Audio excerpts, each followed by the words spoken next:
Hello there, and welcome to Science for Sleep, where curiosity takes its time, and the universe unfolds slowly enough for your mind to drift alongside it. Tonight, we're going to wander through a question that seems simple at first, but quietly holds the weight of every sunrise, every moonlit tide, and every orbiting world you've ever seen. Why do planets orbit instead of floating away? It's one of those questions that feels both mechanical and mysterious. We can picture it. A planet circling a glowing star, steady and predictable. And yet, when we think about what's really happening, it becomes harder to imagine why anything should stay near anything else in a universe so vast and empty. But before we start unravelling that, let me ask you something gentle, just for your imagination. Where are you listening from tonight? Are you in a quiet room, lights dimmed, maybe glancing now and then at the night sky beyond your window? Or perhaps you're lying somewhere warm, letting the day fade while a part of your mind still hums with small questions about how the world holds together. Wherever you are, in this particular slice of time, you're already in orbit, around the Earth, around the Sun, around the centre of our galaxy. You're moving through space at thousands of kilometres per second without feeling the slightest breeze. And yet, you feel perfectly still. Strange, isn't it? The calmness of motion so immense you can't even sense it. If you find this kind of quiet curiosity comforting, if it slows your thoughts the way gravity slows a wandering stone, then you might consider leaving a like or subscribing. It helps this little patch of cosmic calm reach others who might need a moment of peace before sleep too. Now, settle in. Let your breathing soften a little. You don't need to hold any answers in your mind tonight, only questions. Because we're going to follow this one, the question of orbit, all the way from the hush of the early universe to the steady hum of the solar system you call home. Somewhere between falling and flying lies the truth of why worlds stay close to their stars, and tonight we'll drift through that space together. When you look at the night sky, it can seem almost motionless. The stars barely move. The moon rises, sets, repeats. The planets, if you notice them, wander slowly among the constellations. But if you could somehow see time sped up, if you could fast forward through millions of years, you'd see motion everywhere. The heavens would whirl like a vast dance floor. Suns and planets and moons would trace elegant curves through space, some gentle, some chaotic, all of them bound together by invisible threads of motion. That motion isn't just a feature of the universe, it is the universe. Nothing, not even the things that seem most still, ever truly rests. The Earth, as steady as it feels beneath your feet, is spinning once every 24 hours and circling the Sun every 365 days. The Sun itself is orbiting the centre of our galaxy, and the galaxy is gliding through the cosmic web, pulled by the faint gravity of countless other galaxies. Even the atoms in your body are in motion, their electrons orbiting their tiny nuclei, the air around you vibrating with invisible motion. Stillness is an illusion born of perspective. The universe is a constant swirl, a slow and steady rhythm that never quite stops. So if motion is everywhere, the real question becomes not why things move, but why they stay connected while moving. Why does Earth loop endlessly around the Sun instead of drifting away into the dark? Why does the moon keep circling Earth instead of slipping into the void? To understand that, we need to see the universe as both dynamic and balanced, like a dance where no one leads but no one falls behind. Imagine for a moment you're standing at the edge of a cliff holding a smooth stone. If you let it go, it falls straight down. Gravity pulls it toward the Earth's centre. Simple enough. But if you throw it sideways, it doesn't fall straight down anymore. It curves as it falls. Throw it harder, and the curve stretches farther. With enough speed, the curve becomes so wide that the Earth's surface drops away beneath it at exactly the same rate it's falling. The stone keeps missing the ground, it keeps falling, but never lands. That's what orbiting is. A planet is a stone thrown so fast that its fall becomes endless. It isn't floating in the usual sense. It's falling around its star forever. That image of something falling endlessly but never hitting the ground was the insight that changed how humans understood the sky. It came from a man who liked apples, or at least one famous story says so. Isaac Newton, the English physicist who helped define gravity in the 17th century, imagined that if you could throw a cannonball fast enough from a tall mountain, it would circle the Earth instead of crashing into it. It was a thought experiment, but it captured something real. Orbit isn't about defying gravity, it's about surrendering to it perfectly. Before Newton, the heavens were often described as a place of perfection, separate from the messy physics of Earth. People thought celestial bodies might move because of invisible spheres or divine harmony. Newton changed that. He brought the heavens down to Earth, or maybe raised Earth up to the heavens, by showing that the same gravity that makes apples fall keeps the moon in its path. The difference is only distance and speed. But before we go deeper into his world, let's take a slower step back and think about what gravity actually is. We often imagine it as a force that pulls, like a hand tugging down on everything from above. But what if it's more like a relationship?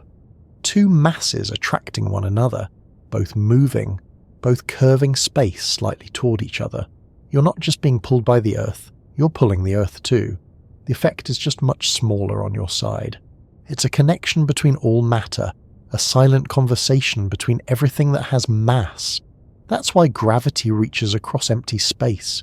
There's no rope between Earth and the Sun, no wind pushing planets around. Just this invisible mutual attraction that acts through the very fabric of the universe. And it's that attraction that keeps everything orbiting, falling in a curve that never ends. But not every object gets to stay in orbit. If something moves too slowly, gravity wins. It falls inward, maybe crashing into its planet or star. Move too fast and you escape completely. Space probes like Voyager achieved that, speeding past the pull of the sun into interstellar space. There's a delicate middle ground where speed and gravity match perfectly, and that's where orbits live. You could say the planets are always trying to fall, but their forward motion keeps them missing the mark, endlessly. There's something oddly comforting about that. The idea that balance isn't stillness but motion in harmony. That even as we circle, we're stable. It's a kind of reassurance that even in a universe of immense forces, there's a rhythm that allows things to hold together. You could say that our entire existence depends on that balance, the speed of Earth's orbit keeping us at just the right distance from the sun, neither frozen nor burned, just warm enough for oceans and air and late-night questions about why any of it works. If you could step outside this orbit somehow, looking down on it from the dark, you'd see an elegant geometry in motion. A sphere tracing a path around a bright star, the sunlight glancing off oceans, clouds trailing like white brushstrokes across the blue. You'd see that the motion isn't random, it's precise. The same path repeated, almost perfectly, year after year. The tilt of the axis giving seasons, the spin giving days and nights, the orbit giving the gentle rhythm of years.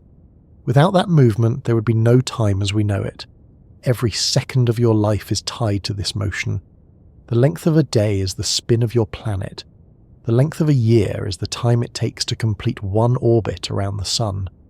The tilt and curve of that orbit give you winter mornings and summer evenings. You measure birthdays, seasons, and histories by the very dance of the planet you stand on. Without orbits, there would be no clocks to synchronize with, no predictable dawns, no sense of passage. Time itself, as we experience it, is woven from orbital motion. But the planets didn't start their orbits perfectly arranged. The solar system was once chaos, a swirling cloud of gas and dust collapsing under gravity's pull. As that cloud spun, particles collided, clumped, and grew. Conservation of angular momentum kept the whole disk spinning. That's why all planets orbit in roughly the same plane. They were born from the same rotating cradle, Over time, collisions and gravitational nudges shaped stable paths. The ones that didn't find balance either crashed into larger bodies or were flung away into deep space. The survivors became the graceful orbits we see today. Even now, it isn't perfectly still. Planets tug on each other slightly as they move, their paths wobbling over millions of years.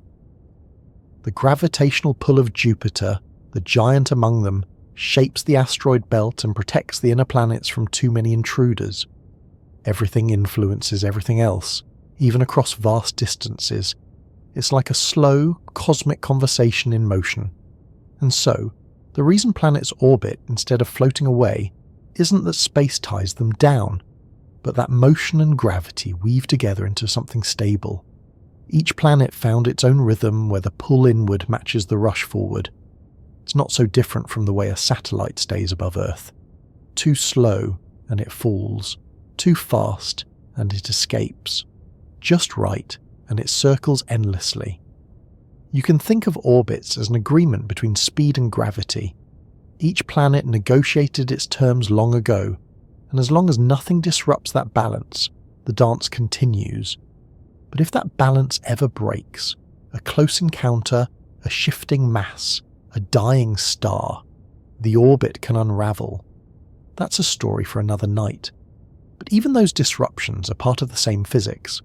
If you look at the sun right now, you wouldn't see any strings or wires holding planets in place. The connection is invisible yet absolute. And in that invisibility lies one of the simplest, most elegant truths in nature. Motion and attraction don't need a visible cause to be real. They only need the fabric of space and the quiet rules written into it.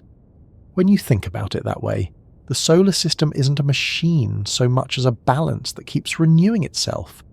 Every moment, every instant of your life, the Earth is in motion, spinning, orbiting, aligning with the pull of countless other bodies. You are part of that motion. Even lying perfectly still, you are moving through space in vast, smooth arcs you'll never feel. So tonight, as you rest, maybe let that sink in a little. You're not fixed in one spot, not even when you're asleep.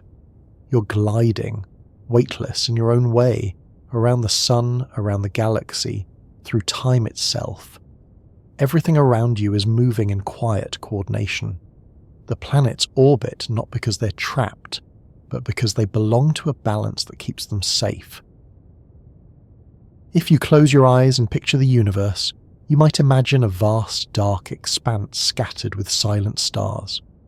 It feels natural to think of space as a place of stillness, a quiet sea of calm where planets drift gently, unmoving except for the occasional comet or faint light crossing the distance.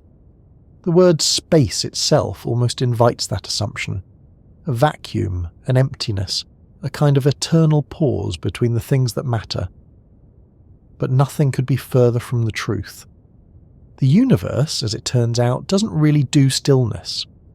What we think of as rest is just motion viewed from a particular frame, and motion, everywhere you look, is relentless. If you could see the solar system from above, not from the side, not from an angle, but directly above its flat, thin disk, you'd witness something far more alive than the quiet blackness of most space photographs. The planets would be moving continuously, tracing paths that never repeat exactly, each one at its own pace. Mercury would whip around the sun in just 88 days, darting like a restless spark. Venus would move more slowly, nearly circular in her orbit, glowing like a small ember against the dark. Earth would be steady and deliberate, completing one orbit every year, its path slightly tilted, its moon keeping pace just behind. Farther out, Jupiter would lumber along, taking 12 years to make a full lap. Beyond it, Saturn, Uranus, Neptune, each slower, each still circling. Nothing at all is standing still. Even the sun, the thing we imagine as the centre, isn't fixed. The sun moves too. It orbits the centre of the Milky Way, dragged along by the collective pull of hundreds of billions of stars. It takes roughly 230 million years for our star to make a single revolution around the galaxy's core. That means the last time the Sun was in its current position, dinosaurs were walking across a lush and very different Earth. So when we talk about the Sun rising, or the planets orbiting the Sun, we're really describing a kind of shared movement through space. Everything is falling together around something else, and even that something else is moving as well. But it doesn't stop there. The Milky Way itself is moving through the universe, carried by the slow drift of cosmic expansion and by the gravitational tug of neighbouring galaxies. Our galaxy and the Andromeda Galaxy are actually on a slow-motion collision course, closing the distance at about 400,000 kilometers per hour. That sounds dramatic, but they won't actually meet for another 4 billion years or so. The scale of motion is enormous, but so are the timescales, and that's why we don't feel it. From our human perspective, it seems like everything is still because we only live long enough to see a few heartbeats of the cosmic rhythm. When you stand outside at night and look up, you're part of this endless motion. You're on a spinning planet that rotates once every 24 hours, hurtling through space at nearly less than 600 kilometers per hour at the equator. At the same time, you're travelling around the Sun at about 107,000 kilometers per hour. The entire solar system is orbiting the galaxy at around 828,000 kilometers per hour. All of these speeds stack together, yet you feel none of them. The air is still, the ground solid, the stars motionless. Your body doesn't register the motion because it's uniform. Everything around you, the atmosphere, the trees, the oceans, moves with you. There's no friction against space, no wind to press against your skin, no point of reference to reveal that everything is racing ahead. It's a strange paradox. We associate motion with effort, sound, and energy. But cosmic motion is silent and frictionless. There's no resistance in space to slow a planet, no air to carry the noise of its passing. Once something starts moving, it keeps going, gliding endlessly unless gravity or collision changes its path. That law of motion, the idea that an object in motion stays in motion unless acted upon, was one of Newton's most profound insights. He realised that the natural state of matter isn't rest, but persistence. A ball will roll forever on a perfectly smooth surface if nothing stops it. A planet will circle endlessly in the emptiness if nothing disturbs it. In the absence of resistance, stillness is almost impossible. But even before Newton, human beings intuited something about this lack of stillness. Ancient astronomers noticed the wandering stars, the planets, and saw them drift across the background of fixed stars night after night. They didn't know why they moved, but they could see that motion was the rule, not the exception. The Greeks called them planets, meaning wanderers. Even then, thousands of years ago, people understood that the heavens were restless. The sky was a clock, always turning, never frozen. It's tempting to imagine a point of absolute stillness somewhere, a place where you could stop and watch everything else move. But the universe doesn't seem to have one. In physics, there's no special location that counts as truly at rest. Every frame of reference is relative to another. From Earth, we can say the sun rises and sets, but from the sun's perspective, it's Earth that spins. From the galaxy's perspective, both are just small objects whirling together. If you tried to define a cosmic zero point, it would shift the moment you changed your perspective. That's why physicists say motion is relative. There's no universal center, no final stage, no fixed platform to stand on. This realization changes how we think about stillness. What we call being still really just means moving in sync with something else. When you're sitting in a chair, you're at rest relative to the floor, but you're still rotating with the planet, orbiting the sun, drifting through the galaxy. You and the chair are partners in motion. The only reason you can't feel it is that motion doesn't require effort unless you change direction. An Earth's motion is so steady, so constant, that it might as well be a perfect glide. There's a kind of quiet beauty in that idea. The stillness we feel isn't the absence of motion, it's motion in perfect agreement. Like two dancers moving in perfect unison, There's no sense of struggle, only harmony. Everything moves together so smoothly that we mistake it for rest. That harmony is what keeps our solar system stable. The Earth doesn't fight the sun's pull, it balances it. The sun doesn't fight the galaxy, it follows the curve of its gravity. Motion, not stillness, is what holds it all together. It might seem strange to think that something as chaotic as movement can create stability, but that's one of nature's quiet paradoxes. You can see it everywhere, from the smallest scales to the largest. The electrons in atoms never stop moving. Their energy levels define how matter behaves. If they were somehow frozen, atoms would collapse, and matter as we know it would cease to exist. In the same way, if planets stopped orbiting, they'd fall into their stars or drift away into the dark. It's the motion that maintains the order, not the pause. When scientists describe planetary motion, they often talk about inertia, the tendency of an object to keep doing what it's already doing. If a planet is moving in one direction, it will keep moving that way unless something interferes. Gravity constantly bends that path inward, creating a curve instead of a straight line, but the planet's inertia keeps it from collapsing inward completely. The result is a stable orbit. If you removed the forward motion, the planet would fall. If you remove the gravity, it would fly away. Together they create balance, the dance between motion and attraction. It's easy to overlook how remarkable that balance is. Every planet, moon, and satellite exists in a razor-thin equilibrium between too much speed and too little. Earth's orbit, for example, is just right. A little faster, and it would drift outward, the sun's warmth fading. A little slower, and it would spiral inward, the oceans boiling away. This fine-tuned balance is the product of billions of years of gravitational settling, countless interactions between dust, gas, and early planets, adjusting each other's orbits until only the most stable paths remained. Even the most stable systems, though, are never perfectly fixed. Over millions of years, the orbits of planets shift slightly due to gravitational nudges from other bodies. Jupiter, the giant of our system, subtly influences the paths of the other planets. Saturn, Uranus, and Neptune tug on each other across enormous distances. These effects are tiny from our short human view, but they accumulate slowly, changing the shape of the solar system over eons. So even in the great balance of orbit, there is motion upon motion, small adjustments that ripple through time.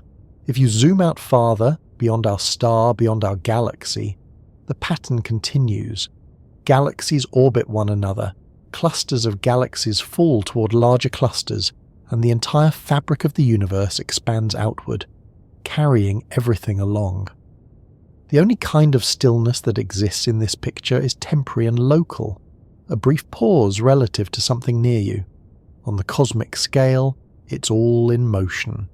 And this motion doesn't just keep things from floating away, it's also what keeps them alive in a sense. Stars are born because clouds of gas fall inward under gravity while conserving angular momentum. The more they collapse, the faster they spin, heating up until nuclear fusion ignites. That's how suns form. Without motion, there would be no heat, no light, no stars, and no planets orbiting them.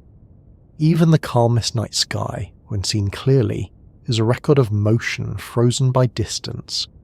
The light from a star might have left hundreds or thousands of years ago, and by the time it reaches your eyes, that star has already moved on. If you could step back somehow, far enough to see the whole picture, you might realize that what we call the universe is not a collection of things, but a web of motions. Every galaxy, star, planet, and atom is defined by how it moves, how it spins, how it interacts. There's no edge to it, no point of rest. The idea of stillness only exists in our minds, a useful illusion so that we can live our daily lives without dizziness. And yet, it's an illusion that serves us well. On human scales, stillness is meaningful. We need rest. We need a sense of quiet to measure against the noise. But even our moments of rest are built on layers of invisible motion. Your heartbeat, your breathing, the circulation of blood, the firing of neurons, all movement. The stillness of sleep is just the slow rhythm of a body in balance with itself. The same way planets find balance in orbit, you find balance in rest. Motion doesn't vanish, it just settles into harmony. So when we say the stillness that never was, we're really describing a kind of perfection. The universe never needed to stop moving to find peace. Its peace is motion that no longer collides, motion that balances. Every orbit, every rotation, every expansion is part of that balance. Nothing floats freely without influence, and nothing is ever truly still. It's all part of the same quiet flow that began at the moment of creation, and hasn't stopped since. You can take comfort in that thought if you like, that even as you lie still, listening to the soft hum of the world around you, you are part of that cosmic flow. You're spinning gently on a planet that's falling gracefully around a star, which is itself gliding through the spiral arms of a galaxy, which in turn drifts through the universe. You are part of the stillness that never was, a perfect, moving calm. And somewhere beyond that motion, another question begins to form. If everything is moving, what guides that motion into such graceful patterns? How do the invisible pulls and speeds arrange themselves into stable paths instead of chaos? How can falling forever create something as orderly as an orbit? If you think about falling, the first image that probably comes to mind is gravity pulling something downward. A dropped keychain, a raindrop, an apple. It's a simple motion we've known since we could walk. Things let go of their support and head for the ground. Falling feels like surrender, like a loss of control, a movement that ends only when something solid stops it. But in the language of the universe, falling is one of the most elegant kinds of motion there is.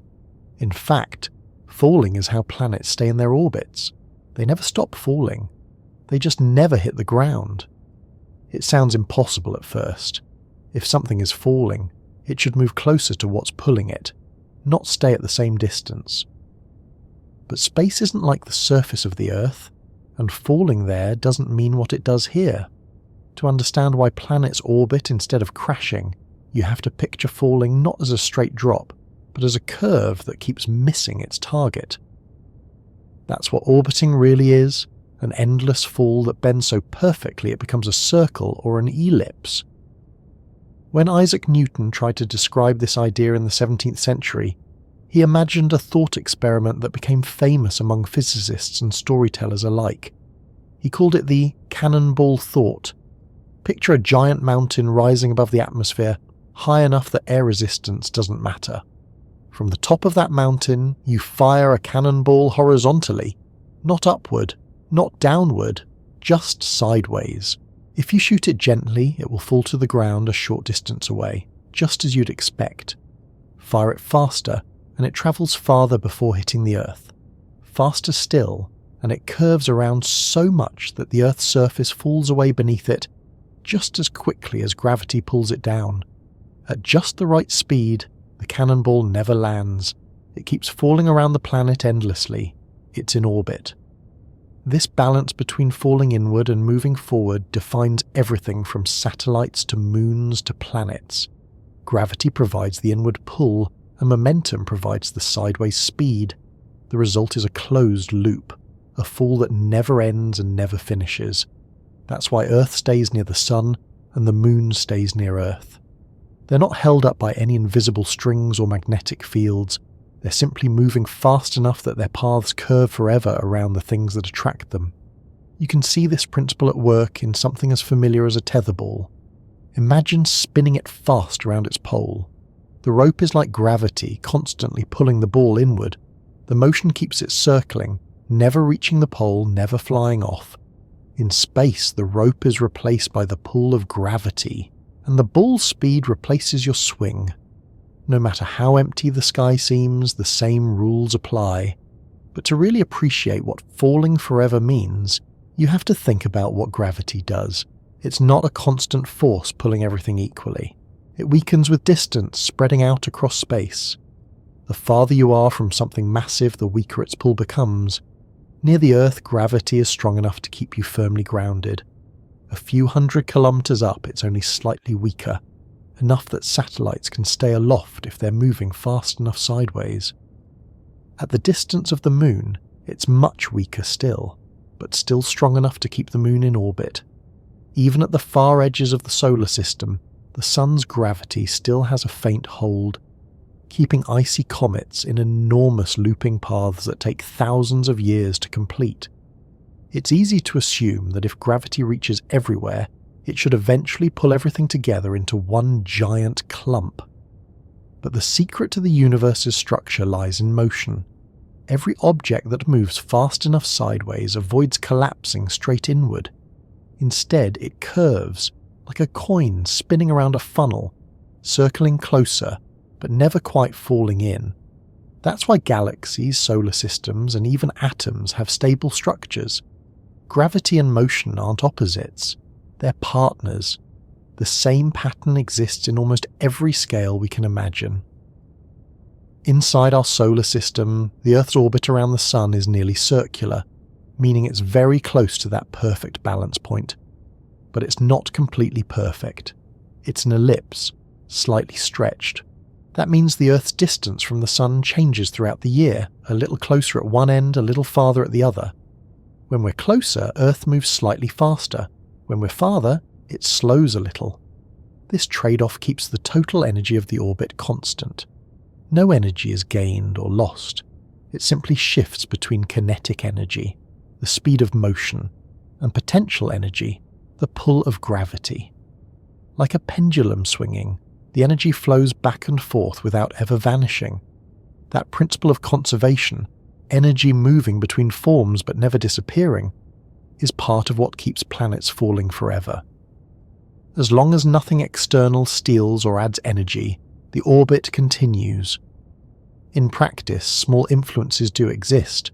The gravitational tug of other planets, the faint pressure of sunlight, the drag of interplanetary dust.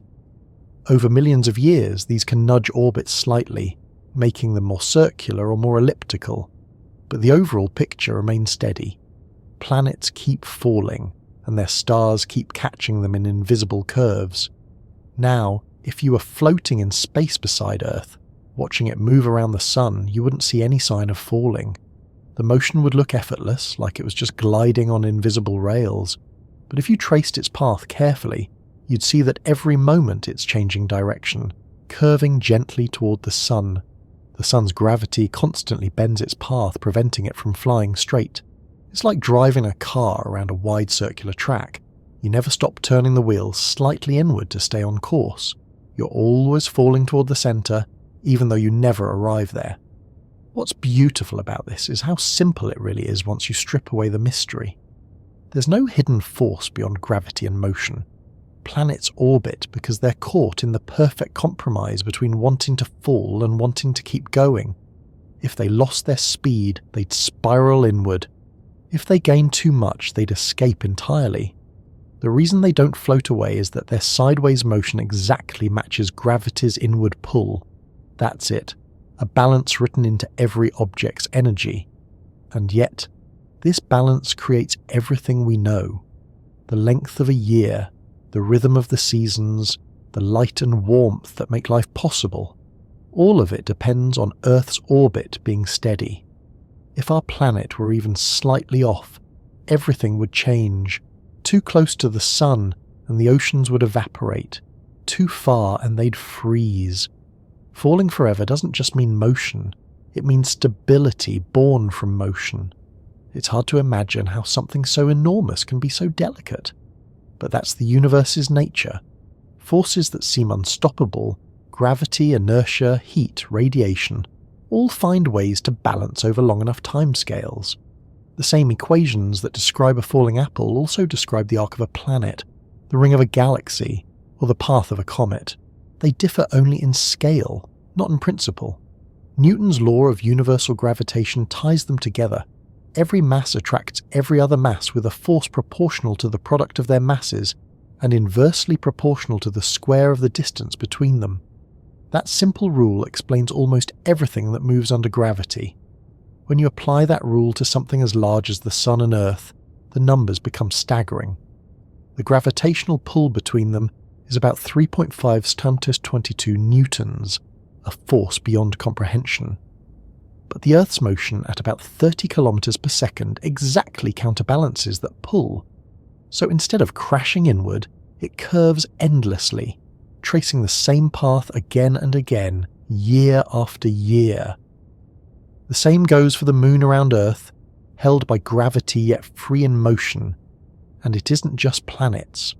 The same idea applies to artificial satellites. Every satellite orbiting Earth, from the International Space Station to communication and weather satellites, is constantly falling. The reason it doesn't burn up in the atmosphere is because it's moving sideways fast enough that Earth's surface drops away beneath it. The astronauts aboard aren't floating because gravity has disappeared. They're floating because everything around them is falling together. It's perpetual freefall. If you could feel what it's like to orbit, it wouldn't feel like speed. It would feel like stillness. Inside a spacecraft, everything moves with you. The air, the equipment, the people. You wouldn't feel the pull of gravity because you're falling with it. The ground isn't there to stop you, so the fall never ends. It's the closest thing to perfect equilibrium a person can experience. This idea of endless falling also leads us toward Einstein's insight centuries later. Newton imagined gravity as a force acting at a distance, pulling on masses. Einstein reimagined it as a property of space itself, the curvature of space-time caused by mass and energy. In his view, planets don't need an invisible force to hold them. They simply follow the straightest possible path through a curved space. Falling forever, in that picture, is just motion along a bent landscape.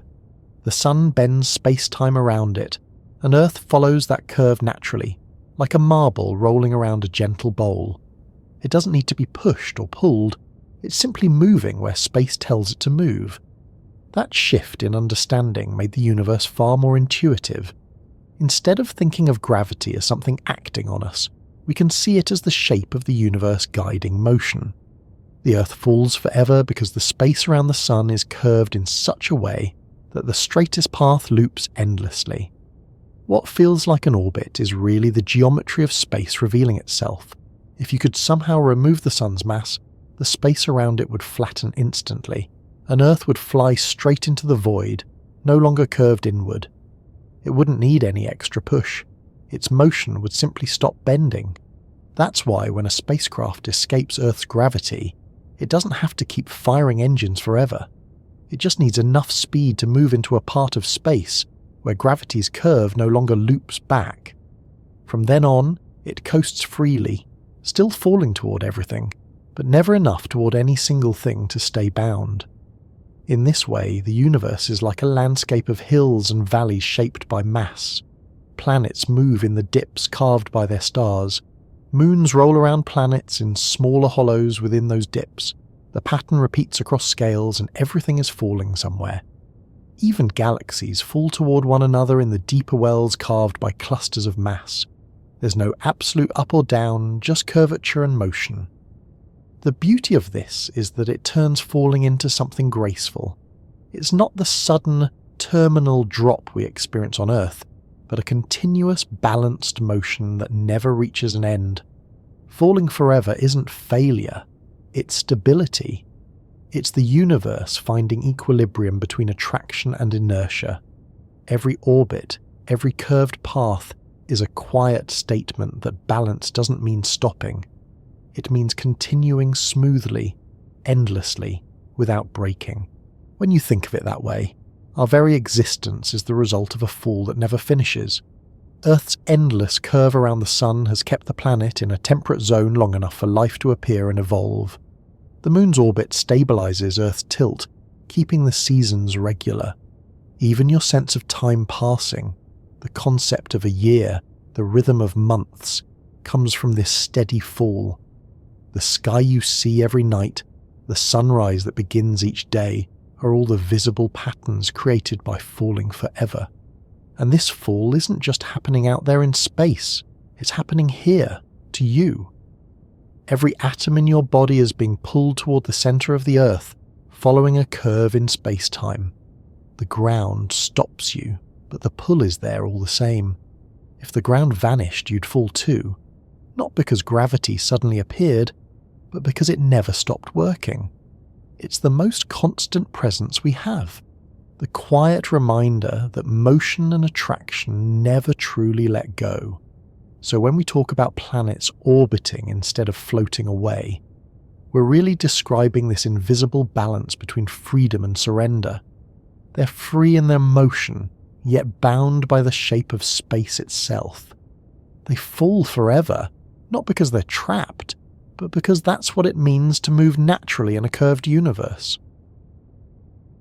When you think about gravity, it's easy to imagine it as a strong, commanding force. We picture it as the thing that pins us to the ground, that makes a dropped object rush downward, that shapes stars and planets into spheres. The word itself feels heavy, like something that presses or pulls, but gravity, for all its reach and importance, is surprisingly gentle.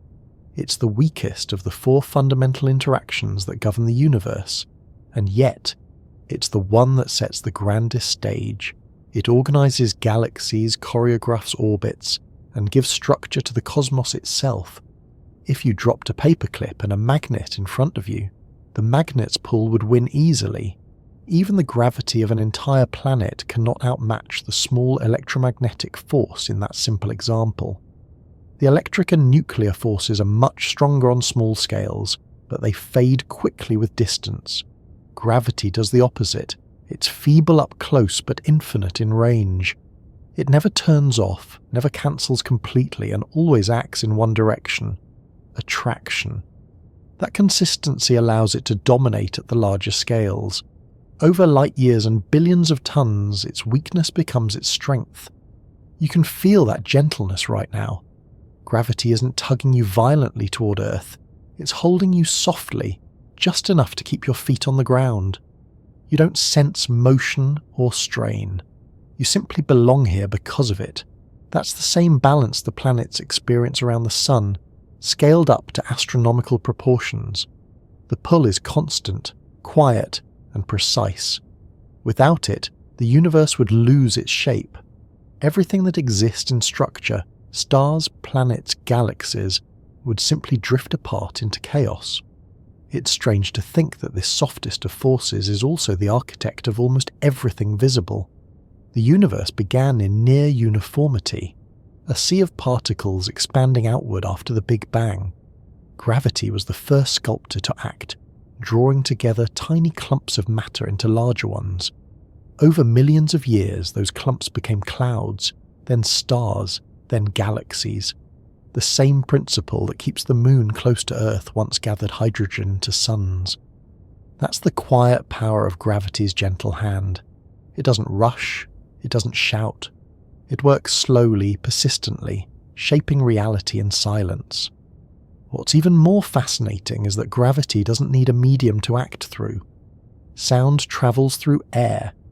Electromagnetic waves move through space as oscillations of electric and magnetic fields. But gravity doesn't push or pull through something. It simply exists as the curvature of space-time itself. Einstein revealed that mass and energy bend the geometry of the universe, and what we call gravity is simply the tendency of objects to follow those curves. A planet doesn't feel a force yanking it inward. It's just moving naturally through warped space.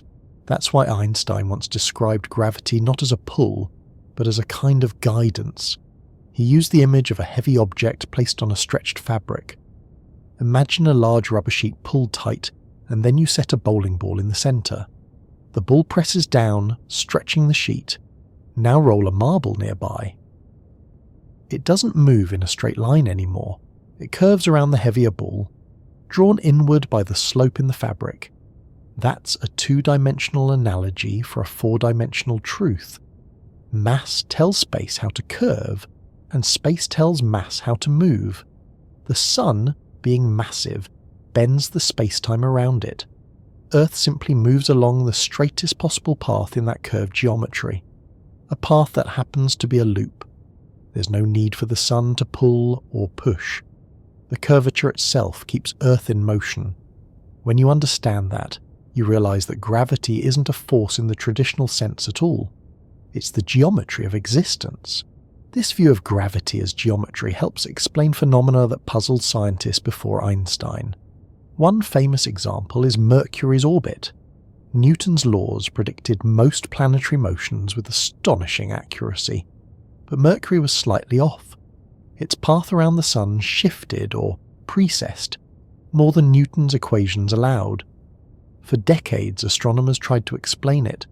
Perhaps another hidden planet was tugging at Mercury, or maybe Newton's formulas weren't exact. Einstein's theory of general relativity solved it immediately. The Sun's intense gravity curved space-time more sharply near its surface, and Mercury, being closest, felt that curvature most strongly. Its orbit wasn't an error, it was the signature of curved space. That single success convinced many scientists that Einstein's view of gravity wasn't just elegant but true. Since then, experiment after experiment has confirmed it. Light bends when it passes near a massive object, following the same curves that guide planets. Time itself slows down near strong gravity, as shown by clocks on airplanes, satellites, and mountaintops. Space and time aren't fixed. They flex and warp wherever mass gathers. Gravity is the universe's handwriting. You can read its shape in every orbit and every falling star. Despite all this, the experience of gravity feels simple to us. We don't feel curvature or warping, we feel weight. That sensation is your body resisting gravity's natural path. If the ground weren't there, you'd fall freely, feeling weightless even though gravity was still acting. Astronauts aboard the International Space Station aren't beyond gravity's reach. They're inside it, constantly falling toward Earth but missing it every time. That's why they float, not because gravity disappears, but because everything around them shares the same fall. This concept, that weight is resistance to freefall, reshapes how we think about motion. Standing still on Earth means you're actually being pushed upward by the ground, counteracting your natural curve through space-time. Your muscles feel that push as weight. Remove the ground, and the push disappears. You fall along the curve, following the natural flow of the universe. It's the same for the planets. They never resist the curvature. They follow it perfectly so they feel no weight. They're falling, but in harmony with the space they move through. That's why we call it a gentle hand. Gravity doesn't grip or drag. It shapes the paths that everything follows so smoothly that we only notice its presence when it changes. On Earth, that change is constant but mild, a steady downward pull that defines our sense of direction. In the depths of space, it's subtler, stretching across millions of kilometers to hold planets in their orbits. Near black holes, it becomes extreme, curving space so steeply that nothing, not even light, can escape. The same hand that cradles Earth can crush stars when the balance tips. What's remarkable is that even at those extremes, the underlying principle remains the same. It's still geometry. A black hole isn't an object in the ordinary sense. It's a region of space where the curvature becomes so deep that all paths lead inward. Time and space themselves fold there. The edge, called the event horizon, is the point of no return. Not because of a wall or a force field, but because beyond it, all possible paths curve toward the centre. That's gravity in its most intense form, pure geometry. Far from those extremes, though, gravity expresses itself as order. It keeps the planets aligned in their orbits, governs the cycles of moons, and maintains the slow rhythm of celestial mechanics. The fact that we can predict eclipses decades in advance, send spacecraft to distant worlds, or rely on GPS satellites to tell us our location within meters, all of that depends on understanding this gentle guidance. Gravity doesn't just hold us, it gives us a framework to navigate by. It's interesting to think that gravity, the same phenomenon that makes an apple fall, can also define time itself. In Einstein's theory, time and space are woven together, and gravity affects both. The stronger the gravity, the slower time passes. That means a clock near the surface of Earth ticks slightly slower than one aboard a satellite in orbit. The difference is tiny, just a few microseconds per day, but for systems like GPS, that difference matters. Engineers have to account for it constantly. Otherwise, your navigation would drift by kilometers each day. Even in everyday technology, the bending of space-time plays a quiet but crucial role. That idea that time and space respond to mass and energy changes how we understand motion. The planets don't just move through space, they move through time at different rates depending on gravity. In a sense, each world has its own clock ticking slightly faster or slower depending on its position in the sun's gravitational field. The farther you go from a massive object, the faster time flows. If you could stand safely near a black hole's edge, a minute for you might be hours or days for someone far away. The same gravity that shapes motion also shapes the flow of time. And yet, in the midst of all this complexity, the behaviour of orbits remains serene. Gravity's reach may be infinite, but it's not chaotic. The planets don't crash into each other, nor do they drift wildly out of sync. Their paths follow simple mathematical relationships discovered by Johannes Kepler centuries before Einstein. He found that planets move in ellipses with the sun at one focus, that they sweep out equal areas in equal times, and that the ratio between their orbital periods and distances follows a precise rule. These relationships, known as Kepler's laws, describe the rhythm of the solar system, a rhythm gravity conducts effortlessly. This order arises naturally from the mathematics of motion. When you combine Newton's law of gravitation with the conservation of angular momentum, the result is an orbit that repeats itself smoothly. Each planet's speed adjusts automatically with its distance. Closer means faster, farther means slower. The total energy stays constant. It's an elegant balance that doesn't require correction or control. Once set in motion, the system maintains itself for billions of years. Of course, no orbit is perfectly eternal. Over immense timescales, gravitational influences add up. The pull of one planet on another, the drift caused by radiation, even the mass lost by the sun as it emits light. All these tiny effects accumulate, but compared to human lifetimes, they're nearly invisible. To us, the solar system feels timeless, its clockwork so steady that we build calendars and predict eclipses on its rhythm. That illusion of permanence is gravity's most comforting gift, and yet this same gentle hand that grants stability also ensures impermanence. Nothing lasts forever under gravity's care. Stars exhaust their fuel and collapse. Galaxies merge. Even the universe itself seems to be expanding under a different influence, a mysterious dark energy that opposes gravity on the larger scales.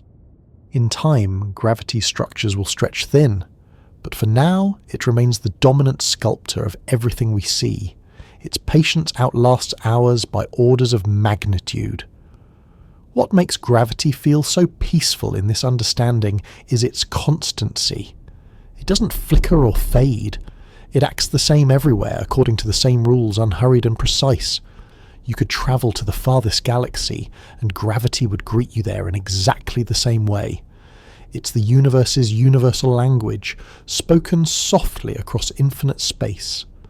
When you consider that, the idea of orbits becomes even more profound. They're not mechanical tracks, but natural responses to the shape of the cosmos. A planet orbiting a star isn't just following momentum, it's tracing the curvature written into space by that star's mass.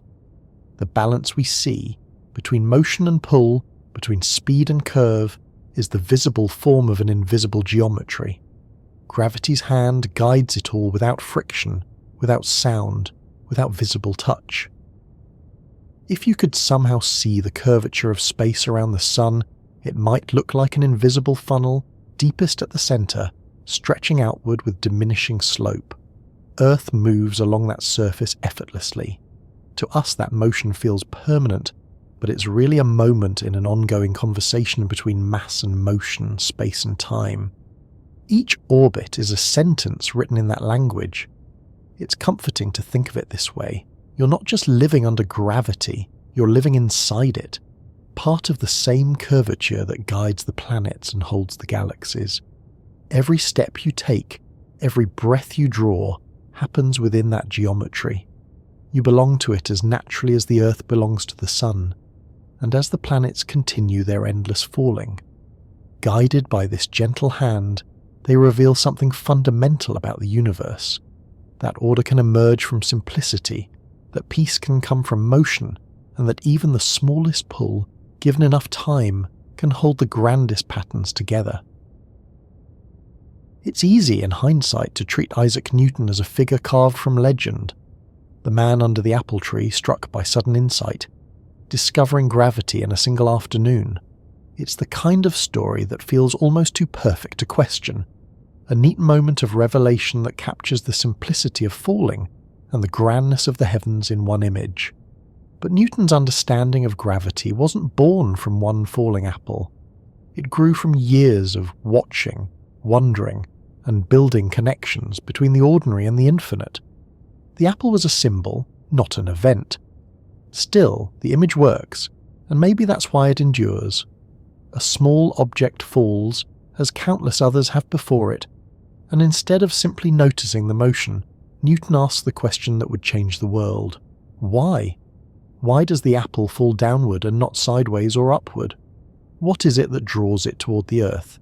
And if the same rule applies to the apple, does it also apply to the moon? That question, the one linking the apple to the moon, is where everything shifts. Before Newton, people understood motion, but not unity. They could describe falling objects on Earth, and they could track the movement of celestial bodies across the sky, but they treated these as separate realms. Earthly physics governed the things we could touch.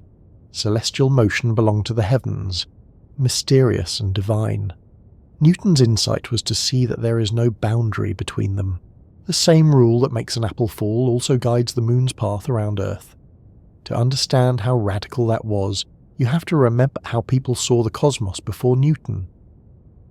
Aristotle, more than 1,000 years earlier, had imagined the universe as a set of concentric spheres. The Earth sat immobile at the centre, and the heavens revolved around it in perfect circles.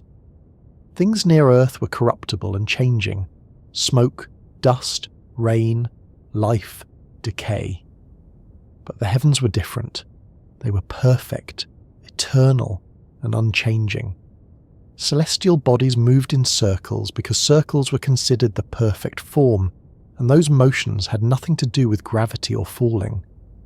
They were thought to be natural motions belonging to a divine order. Even when Copernicus proposed that Earth moves around the Sun, the deeper structure of thought didn't shift immediately. He had rearranged the system, but not unified it. The heavens were still thought to obey special, separate laws. It took Newton to say that everything, from the smallest pebble to the farthest planet, obeys the same rules of motion. There is one universe, governed by one set of principles. That realization marked the beginning of modern physics. Newton built his understanding slowly, using the tools of observation, mathematics, and imagination. He wasn't content with saying that things move. He wanted to know how, and why, and in what way those movements could be predicted. He studied the work of Kepler, who had discovered that the planets move in ellipses and sweep out equal areas in equal times, and he asked what kind of force could produce that behaviour. He found that the force must decrease with the square of the distance, strong when close, weak when far.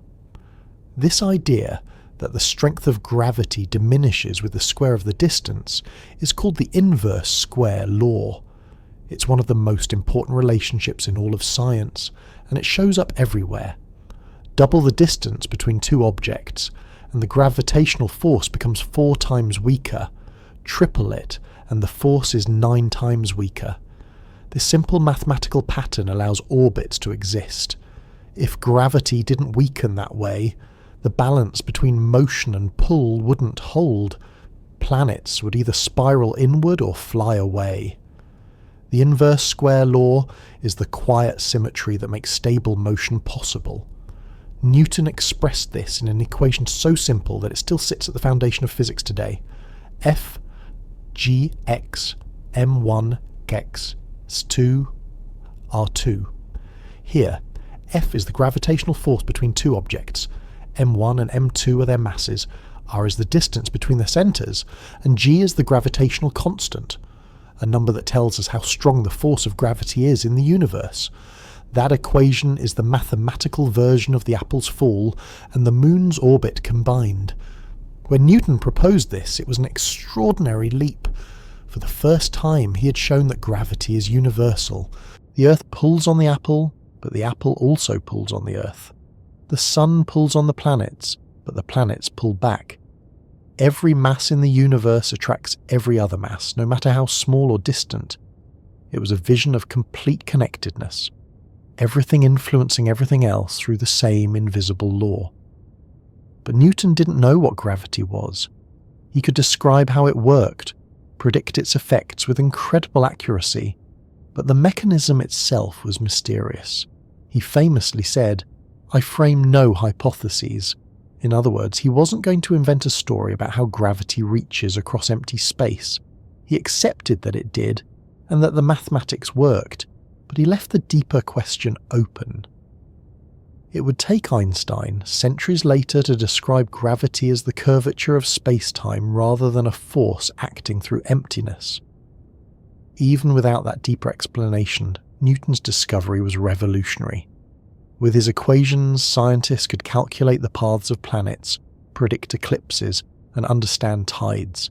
They could explain why comets followed long elliptical orbits that brought them near the sun and then flung them far away. They could measure the mass of the Earth and even estimate the pull of gravity on distant worlds. The heavens were no longer a realm of mystery. They were part of nature's grand design, open to understanding. That was a profound shift, not just in science, but in how people saw themselves. If the same laws govern the Earth and the stars, then humans aren't standing apart from the universe. We're part of it.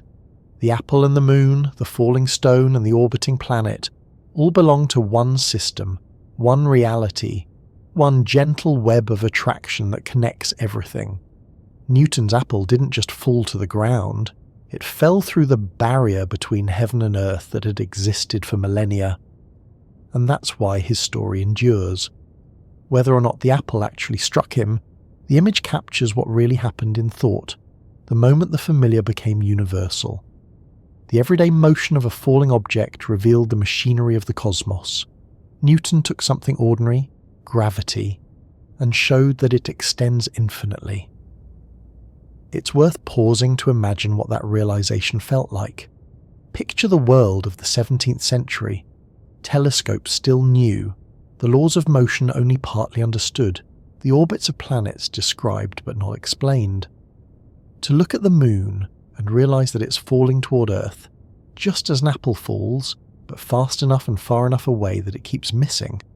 That was a bridge between observation and imagination few had ever crossed.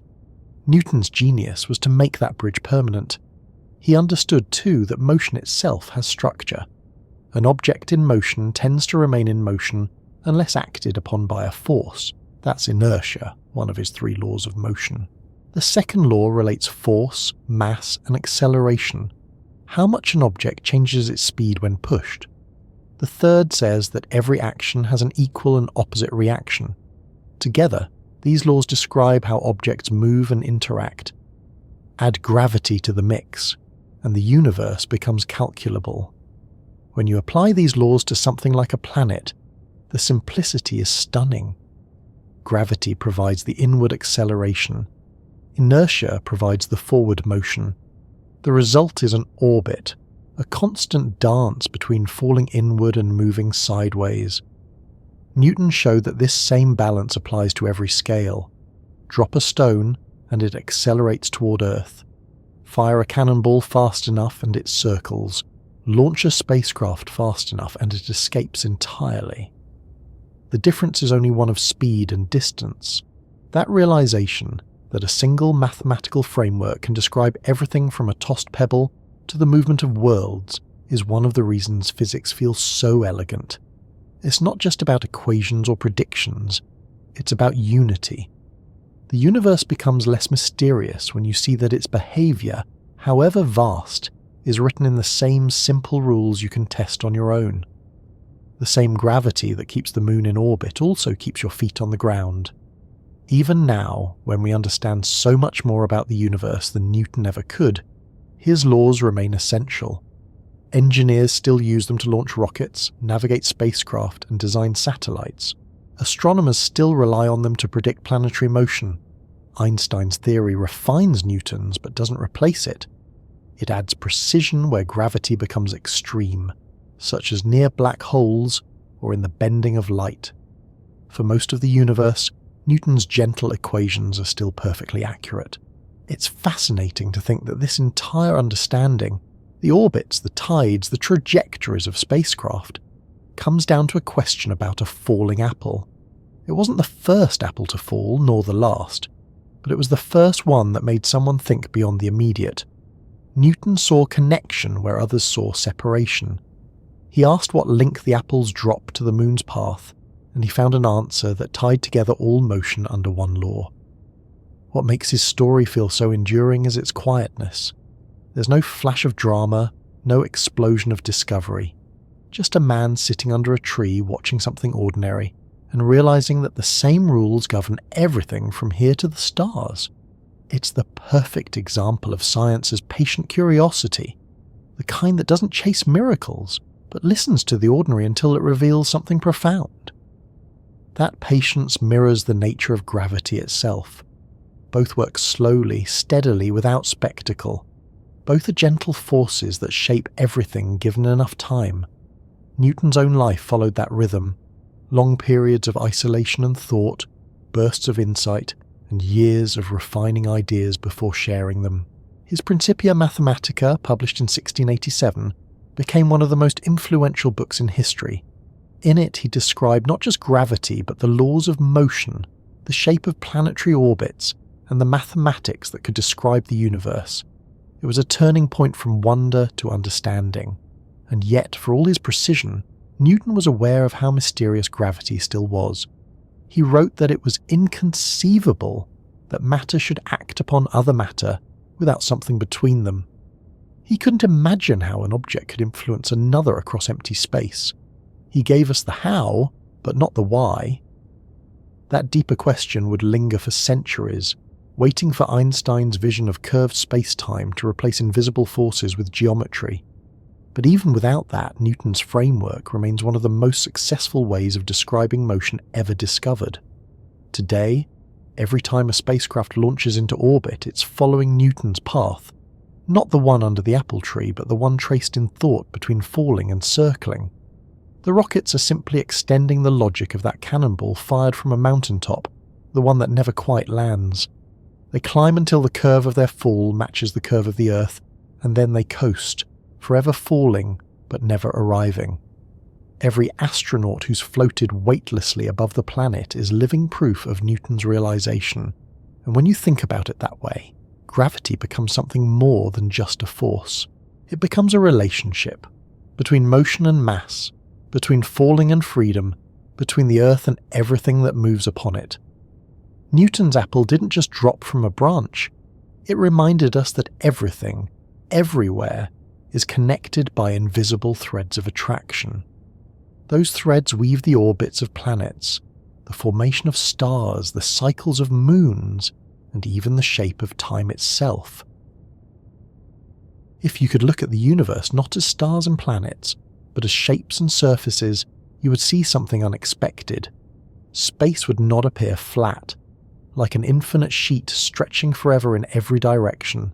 It would bend, it would ripple, it would stretch slightly wherever something massive existed, and relax where nothing was. Everything, every star, planet, person, and particle, would leave a small dent in that vast fabric. The larger the mass, the deeper the dent. That's the invisible structure we live in. It's easy to imagine that space is just emptiness, the background where the universe happens. For centuries, that was how people thought of it. A stage, not a participant. Even Newton's model treated space as absolute, a kind of invisible grid against which motion could be measured. But Einstein changed that. He revealed that space and time aren't passive containers. They respond to what's inside them. They bend and warp and stretch depending on mass, energy, and motion. The result is what we now call spacetime, a four-dimensional fabric woven from distance and duration. In that fabric, gravity isn't a force acting across space, it's the shape of space itself. Objects move along paths determined by the curvature around them. That's why a planet doesn't need to be pulled into an orbit. It's following the straightest possible path through curved space. The motion that looks like a circle or ellipse from our point of view is actually the most natural route in a distorted geometry.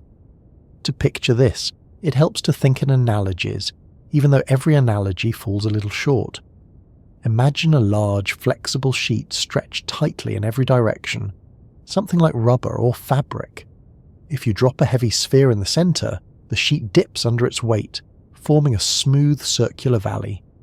Now take a smaller ball and roll it nearby. It doesn't move in a straight line anymore. It curves toward the dip. If you roll it fast enough, it doesn't fall in but circles around, caught in a smooth, endless loop. That's what orbiting really is. Motion guided by geometry. In this two-dimensional image, the dip represents the warping of space-time around a massive body. The Sun makes a deep, gentle valley, and Earth moves around the rim of that valley. The Moon moves within Earth's smaller indentation. It's all nested curvature, shapes within shapes. Each orbit we see is a natural path along those contours. There's no force reaching out and pulling. There's just motion shaped by the landscape of space-time. Of course, the analogy with a rubber sheet is limited. It uses gravity itself to explain gravity, since the heavy object dips the sheet downward under its own weight. Real space-time doesn't sag into a direction. It curves in all directions at once in 4 dimensions instead of 3. You can't visualize that directly, but you can understand its effects. Space curves so that straight lines bend. Time slows near massive objects. The geometry changes subtly wherever mass and energy gather. Those changes, when added up over cosmic distances, create the structure of the universe. This concept of curvature explains why light itself bends near stars. Light always travels in straight lines, or rather, in the straightest possible path through space-time, called geodesics. When space-time is curved, those geodesics bend too. That means a beam of starlight passing near the Sun follows a curved route, even though no force touches it. During a solar eclipse in 1919, astronomers measured this effect by observing how the apparent positions of stars shifted near the Sun's edge. The results matched Einstein's predictions exactly. It was the first direct proof that space-time really bends, and that gravity is geometry. What's remarkable is how consistent this explanation is. Once you accept that space and time can warp, many separate puzzles fall neatly into place. Mercury's unusual orbit, the bending of light, the slowing of clocks near massive objects, all of it becomes natural consequences of curvature. There's no need to invent invisible forces. The universe is simpler and stranger than that. Mass tells space how to curve, and space tells mass how to move. If you could stand safely near the surface of a star, you'd feel this curvature directly, though not in any visible way. Time would move more slowly for you than for someone far away. Your clock would tick slightly behind theirs. It's not that the mechanism slows, but that time itself stretches. The same thing happens on Earth, though the effect is tiny. A clock at sea level runs just a little slower than one on a mountaintop. Our planet's gravity makes time flow unevenly, though the difference is only billionths of a second. It's enough, though, that engineers must correct for it when calculating satellite positions. Even something as ordinary as a GPS signal depends on understanding how space curves around Earth. When you walk, drive, or look at the night sky, you're moving through curved space without noticing. Every motion you make, every signal you receive, every orbit traced by the moon or a satellite, happens along paths shaped by the same underlying geometry. You're living inside that curvature. It's not a background. It's the fabric of your experience. This view also helps explain why gravity acts the way it does across vast distances. In Newton's time, it was mysterious how one object could attract another through empty space with no medium in between. But if space itself is shaped by mass, there's no distance to cross. The sun doesn't reach out to Earth with a pull, it simply changes the shape of the space Earth moves through. The curvature extends outward, smoothly fading but never vanishing. Earth's path follows that curve naturally, just as a marble follows the contour of a bowl. It's astonishing how much stability arises from that simple principle. Once space is curved a certain way, objects will continue moving along predictable paths without any external control. That's why the solar system has been so steady for billions of years. The curvature of space-time around the sun defines a kind of basin, and each planet moves along its own level within that basin. They interact slightly, tugging and adjusting one another, but the basic structure remains constant. It's geometry made visible through motion. You can extend this idea beyond the solar system to galaxies. A galaxy's stars orbit its centre for the same reason planets orbit the sun. Space-time there is curved by the galaxy's combined mass. The stars aren't being held in place by some unseen tether. They're moving through a curved region, following natural paths determined by the distribution of matter. Even the mysterious dark matter that we can't see reveals itself through its gravitational influence. We know it's there because galaxies spin in ways that ordinary visible matter alone can't explain. The curvature is deeper than it should be if only stars and gas were present. The missing mass must be there, shaping space invisibly. Curvature also explains why black holes exist. When enough mass is concentrated into a small region, space-time curves so steeply that nothing, not even light, can escape. The boundary of that region, the event horizon, is where the geometry tilts completely inward. Once crossed, all paths lead toward the centre. A black hole isn't a thing sitting in space. It's space itself curved to an extreme degree. From the outside, its presence is known only by how it bends light and distorts the motion of nearby stars. At the other end of the scale, space curves so gently that we don't notice. On human scales, space-time appears perfectly flat. Your kitchen table, the ground you walk on, the air you breathe, all lie in a region of space-time so slightly curved that even precise instruments barely detect it. That's why Newton's equations still work so well for everyday physics. They're the flat space approximation of Einstein's curved universe. Only when you look across millions of kilometers or measure time with atomic precision does the curvature become visible.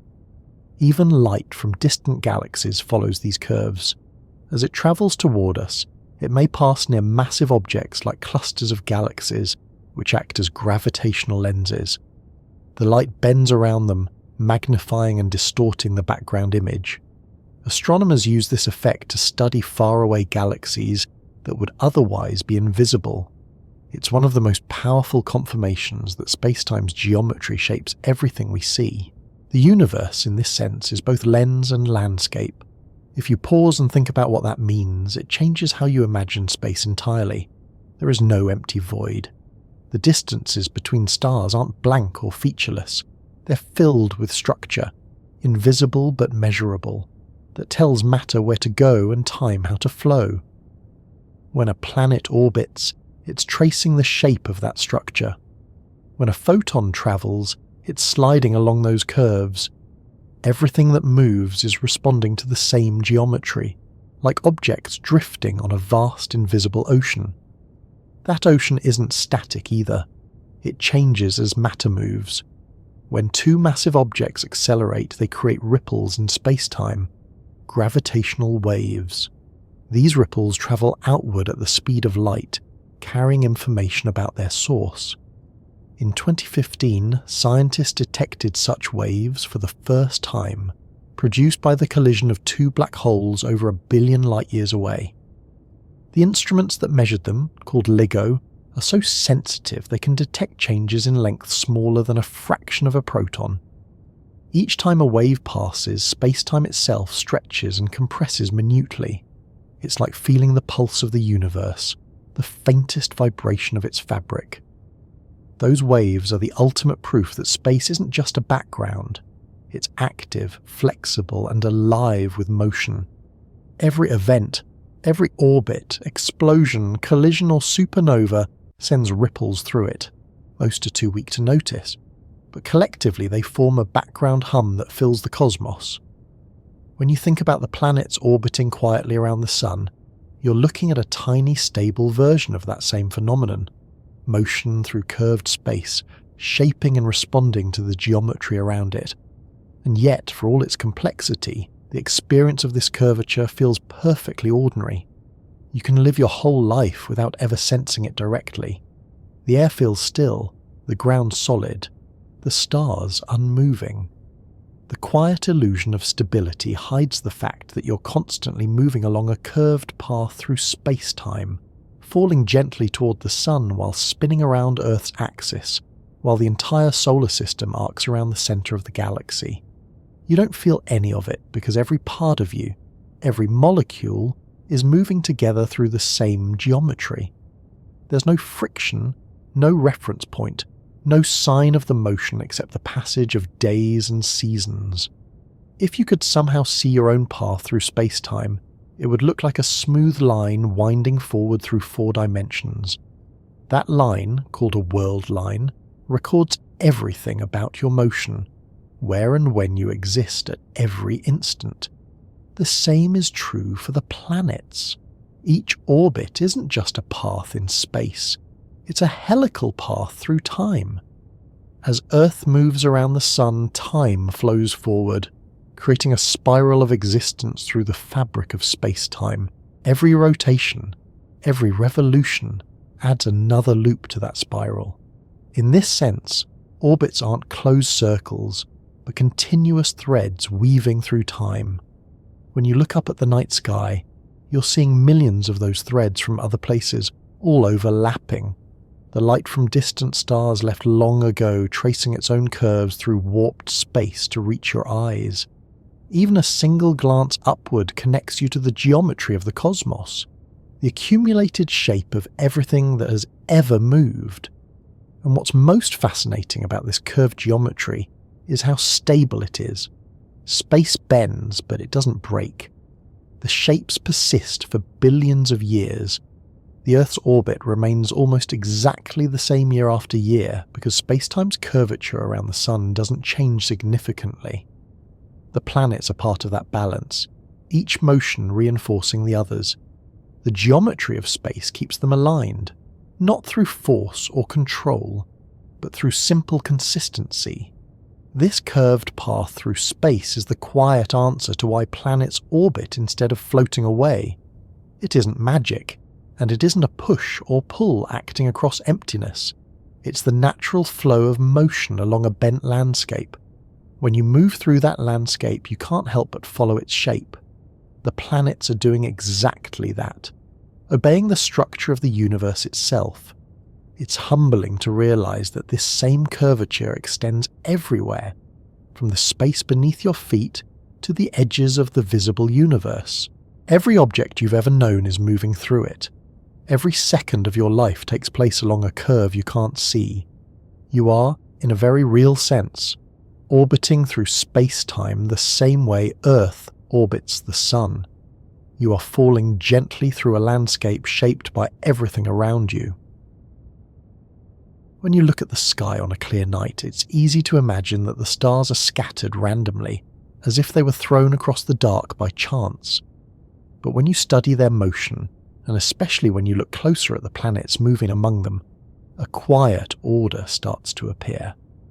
There's a geometry at work in the heavens, not drawn with lines or visible shapes, but revealed through motion and rhythm. Everything follows a pattern, even if the pattern takes years, centuries, or entire lifetimes to unfold. For most of human history, those patterns were all we had to go on. Before telescopes, before equations, before people knew what the planets even were, the sky was already being measured. Ancient observers noticed that some stars wandered. They drifted across the sky over weeks and months, tracing paths that sometimes looped backward before moving forward again. These were the planets, though no one yet understood their true nature. To the eye, they seemed unpredictable, weaving strange arcs among the constellations. But that strangeness held a deeper regularity. The geometry was always there, waiting to be understood. That understanding began to take shape in the 16th and 17th centuries, when astronomers started to map the heavens more precisely. Among them was Johannes Kepler, a man whose work would turn the apparent chaos of planetary motion into order. Kepler inherited years of painstaking data collected by his mentor, Tycho Brahe, records of the positions of planets measured without telescopes, accurate to within minutes of arc. With that data, Kepler searched for patterns that could explain how planets moved around the Sun. At first, like almost everyone before him, he assumed the paths must be circles. The circle had long been seen as the perfect shape, a symbol of the heavens' supposed harmony. But when Kepler compared circular orbits to the data, they didn't quite fit. The numbers were off by small but stubborn margins. Rather than force the data to match a belief, Kepler did something different. He let the data reshape the belief. He found that the paths were not perfect circles, but ellipses, stretched circles with the Sun sitting slightly off-centre. That realization was the beginning of celestial geometry as we understand it today. It meant that planets move not in perfect symmetry, but in natural, precise variation. The ellipse became the first shape of truth in the sky. With it, Kepler formulated what we now call his 3 laws of planetary motion, each describing part of that geometry. The first law states that planets move in ellipses with the Sun at one focus. That simple statement replaced centuries of assumption about perfect circular motion. It showed that the heavens were orderly, but not idealized, elegant in their imperfection. The second law says that a line drawn from a planet to the Sun sweeps out equal areas in equal times. That means when a planet is closer to the Sun, it moves faster. When it's farther, it moves slower. The geometry of its path adjusts so that the total motion balances perfectly. Time and distance trade places in harmony. The third law connects the size of an orbit to the time it takes to complete it. Specifically, the square of a planet's orbital period is proportional to the cube of its average distance from the Sun. In other words, if you know how far a planet is from the Sun, you can predict how long it takes to orbit.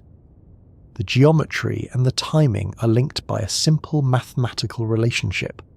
Together, these laws form a map of the solar system's rhythm.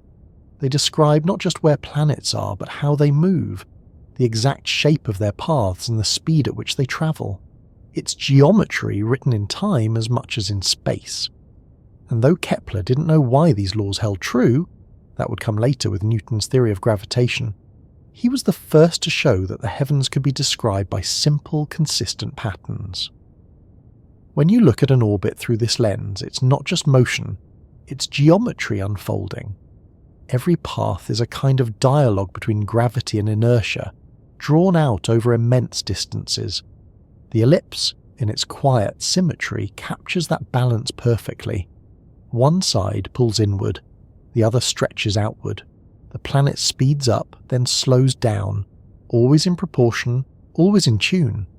There's no wasted movement, no randomness, just the elegant mathematics of balance. The geometry doesn't end with individual orbits. The entire solar system follows a broader pattern.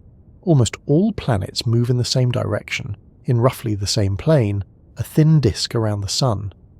That alignment isn't a coincidence, it's a memory, a remnant of how the system formed from a spinning cloud of gas and dust billions of years ago. As that cloud collapsed under its own gravity, it began to rotate. Conservation of angular momentum caused it to flatten, just like a spinning disk of clay does under a potter's hands. Planets formed within that disk, inheriting its motion and direction. The geometry of their orbits is written into their origin. Even the distances between the planets show a kind of pattern, though not a perfect one.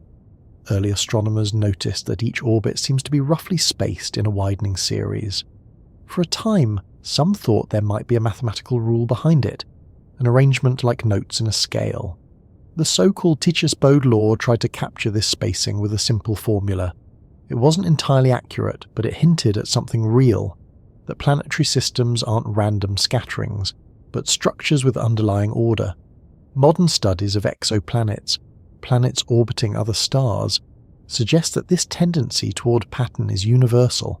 Systems tend to form with rhythmic spacing, like cosmic architecture repeated across the galaxy. And within those systems, the relationships between orbits often create subtle resonances. A resonance occurs when two bodies influence each other's motion in a repeating ratio. For example, Jupiter's moons, Io, Europa, and Ganymede are locked in a resonance of 4-2-1. For every 4 orbits Io completes, Europa completes 2 and Ganymede completes 1. This pattern keeps their orbits stable over billions of years. Even small tugs between them add up to long-term harmony. The same kind of resonance shapes parts of the asteroid belt and the orbits of Neptune and Pluto. It's geometry not just in space, but in time. A repeating cadence that holds the system together. These resonances are more than coincidences. They're consequences of gravity's balance. When one orbit fits cleanly into another's rhythm, the gravitational influences reinforce rather than disrupt each other. Over time, unstable motions are smoothed out, and stable ones persist. The result is a solar system that behaves like a vast mechanical clock, its gears turning silently, its precision born from natural laws rather than design. If you could somehow see all the orbits at once, not as separate lines but as a web, you'd find an intricate geometry. Circles and ellipses nested within each other, tilted slightly here and there, crossing occasionally in wide arcs. The planets move in almost perfect harmony, each tracing its own slow pattern.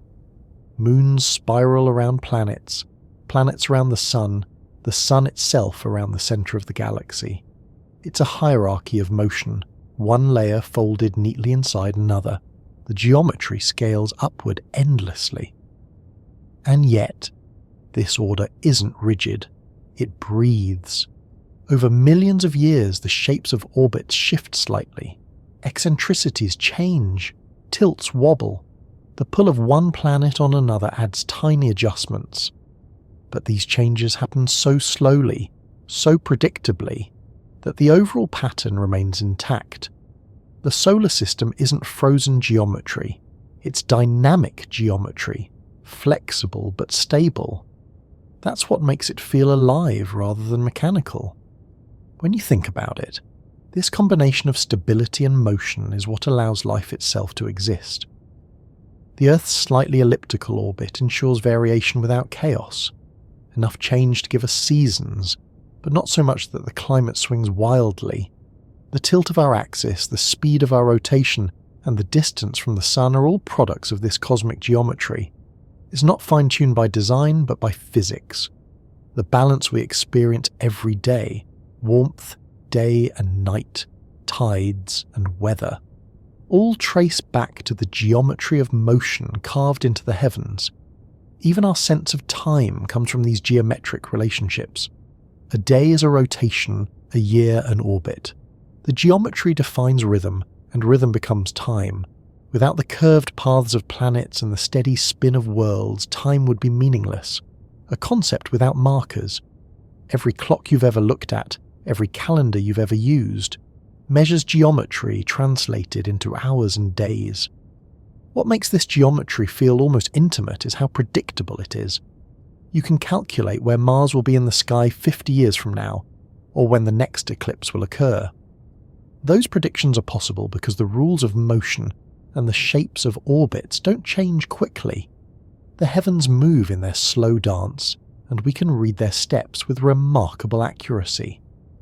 That reliability is why astronomy became one of the first true sciences, not just because it looked outward, but because it found order in what seemed infinite. And yet, for all the precision, there's still an element of mystery. The geometry works, the equations hold, but the reason the universe prefers these patterns is still a question that invites wonder. Why should nature favour harmony? Why should the same equations describe the motion of planets, the spin of electrons, and the shape of galaxies? Maybe it's not preference, but inevitability. The simplest possible rules producing the most stable outcomes. The geometry of the heavens might just be the most natural form of balance that can exist. If you could somehow step outside time and watch the solar system evolve, the orbits would trace smooth, continuous ribbons around the sun, like threads in a vast tapestry. Each planet would leave behind a glowing spiral, looping endlessly but never intersecting. The entire system would look like a living diagram of motion, elegant, quiet, and self-sustaining. Every orbit would be a record of energy conserved, of geometry preserved. What's remarkable is that this same geometry scales all the way up. The Milky Way itself is an orbiting system, a disk of stars and gas rotating around its centre. The stars trace immense elliptical paths within the galaxy's gravitational field. Clusters of galaxies orbit one another too, bound by the collective pull of their mass. The shapes repeat: circles, ellipses, spirals. The same mathematical relationships that describe a planet's path describe the structure of galaxies. The geometry of the heavens is truly universal. It's humbling to think that the shapes of those paths are governed by equations simple enough to fit on a page. A few lines of mathematics describe the vast sweep of the cosmos, but behind those lines lies the deepest symmetry we know, the balance between motion and gravity, between inertia and curvature, between time and distance. The heavens move not because something pushes them, but because geometry demands it. That's the quiet truth of this picture. The universe is not a machine built from parts, but a shape in motion. The geometry is not drawn on paper, but woven into reality itself. Every orbit, every path, every resonance is a result of that shape. The heavens aren't fixed in their perfection. They're alive in their precision, always moving, always maintaining balance through motion. And as we drift through that geometry, as our planet continues its long looping path around the sun, we are part of it. We live inside the equation, carried along by the same curves that guide the stars. The geometry of the heavens is not something distant. It's the shape we move through every second, the quiet structure that keeps everything in place. The more you look at the universe, the more it becomes clear that motion isn't the opposite of stillness. It's the foundation of balance. Everything that seems steady, from the orbit of a planet to the light of a star, is only stable because of a continuous and perfect movement. Nothing holds its place by standing still. Everything holds its place by moving in harmony with the forces acting upon it. The universe, at every scale, is a system of balances maintained through motion. Think for a moment about what it means for a planet to orbit a star. It's not fixed in space, and it's not moving freely. It's doing both at once. It's falling inward, but never arriving. It's moving forward, but never escaping. Its stability is the result of two tendencies pulling in opposite directions: gravity's inward attraction and inertia's outward persistence. Gravity pulls the planet toward the sun. Inertia keeps it moving in a straight line. The orbit exists exactly at the point where those two influences cancel each other out. If the planet moves slower, gravity would win, and the planet would spiral inward toward the sun. If it moved faster, inertia would win, and it would drift away into space. There's only one narrow range of speeds. It is a precise balance, where both tendencies are equal. At that point, the motion becomes perpetual. The planet doesn't fight gravity, it cooperates with it. Every second, it's falling and flying at the same time, tracing a curve that never ends. This balance is what keeps the solar system from collapsing or scattering.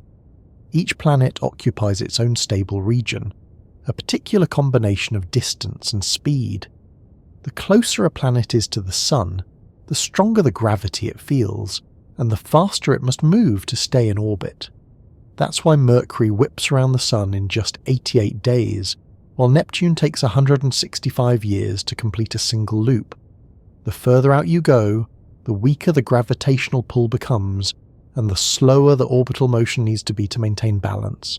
That relationship between distance, gravity, and speed defines the structure of every planetary system, every moon system, every ring around every planet.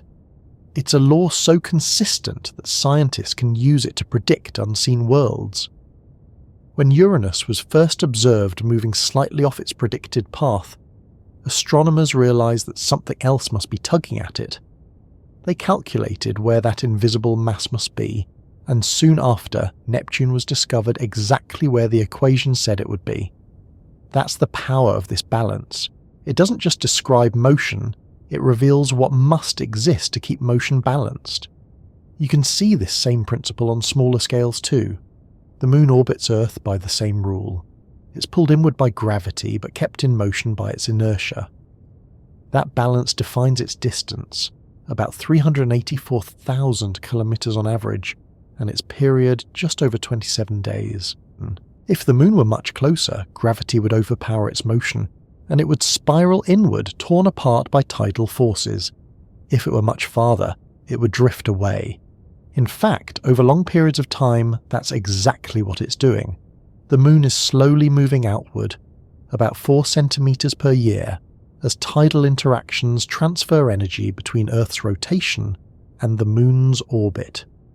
Even that slow drift is an expression of balance, finding a new point of stability. The same idea applies to satellites orbiting Earth. Engineers calculate the exact velocity needed for a satellite to maintain a stable orbit at a given altitude. Too slow, and it falls. Too fast, and it escapes. For low Earth orbit, around 400 kilometers up, the required speed is roughly 7.8 kilometers per second. For geostationary orbit, much farther out, the speed drops to about 3 kilometers per second. Each altitude has its own sweet spot, its own balance point. When the numbers are right, a satellite can circle the planet for decades with almost no fuel, guided only by inertia and gravity.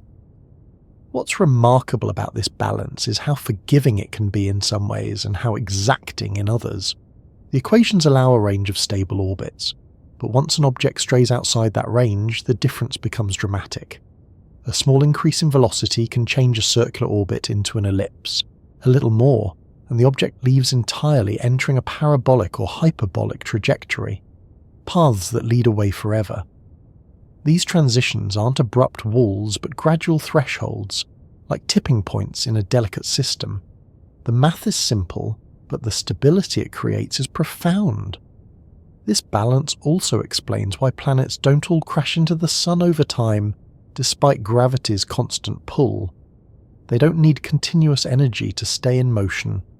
Once they're in orbit, inertia keeps them moving indefinitely, and gravity keeps them curved toward the center. There's no friction in space to slow them down, no air resistance to sap their speed. That's why the solar system can remain stable for billions of years. Motion itself maintains the order, even the shapes of orbits. The ellipses Kepler discovered are manifestations of balance. The two forces, gravity and inertia, are always in motion together, trading energy back and forth. When a planet is closer to the Sun, it speeds up. When it's farther, it slows down. The total energy stays constant, only its form changes. This interplay creates a perfect equilibrium over time. The geometry of motion is simply the visible outline of that invisible trade. If you were to graph the balance between gravity and motion, you'd see a simple equation of energy. The total energy of an orbiting body is the sum of its kinetic energy from its motion and its potential energy from gravity's pull.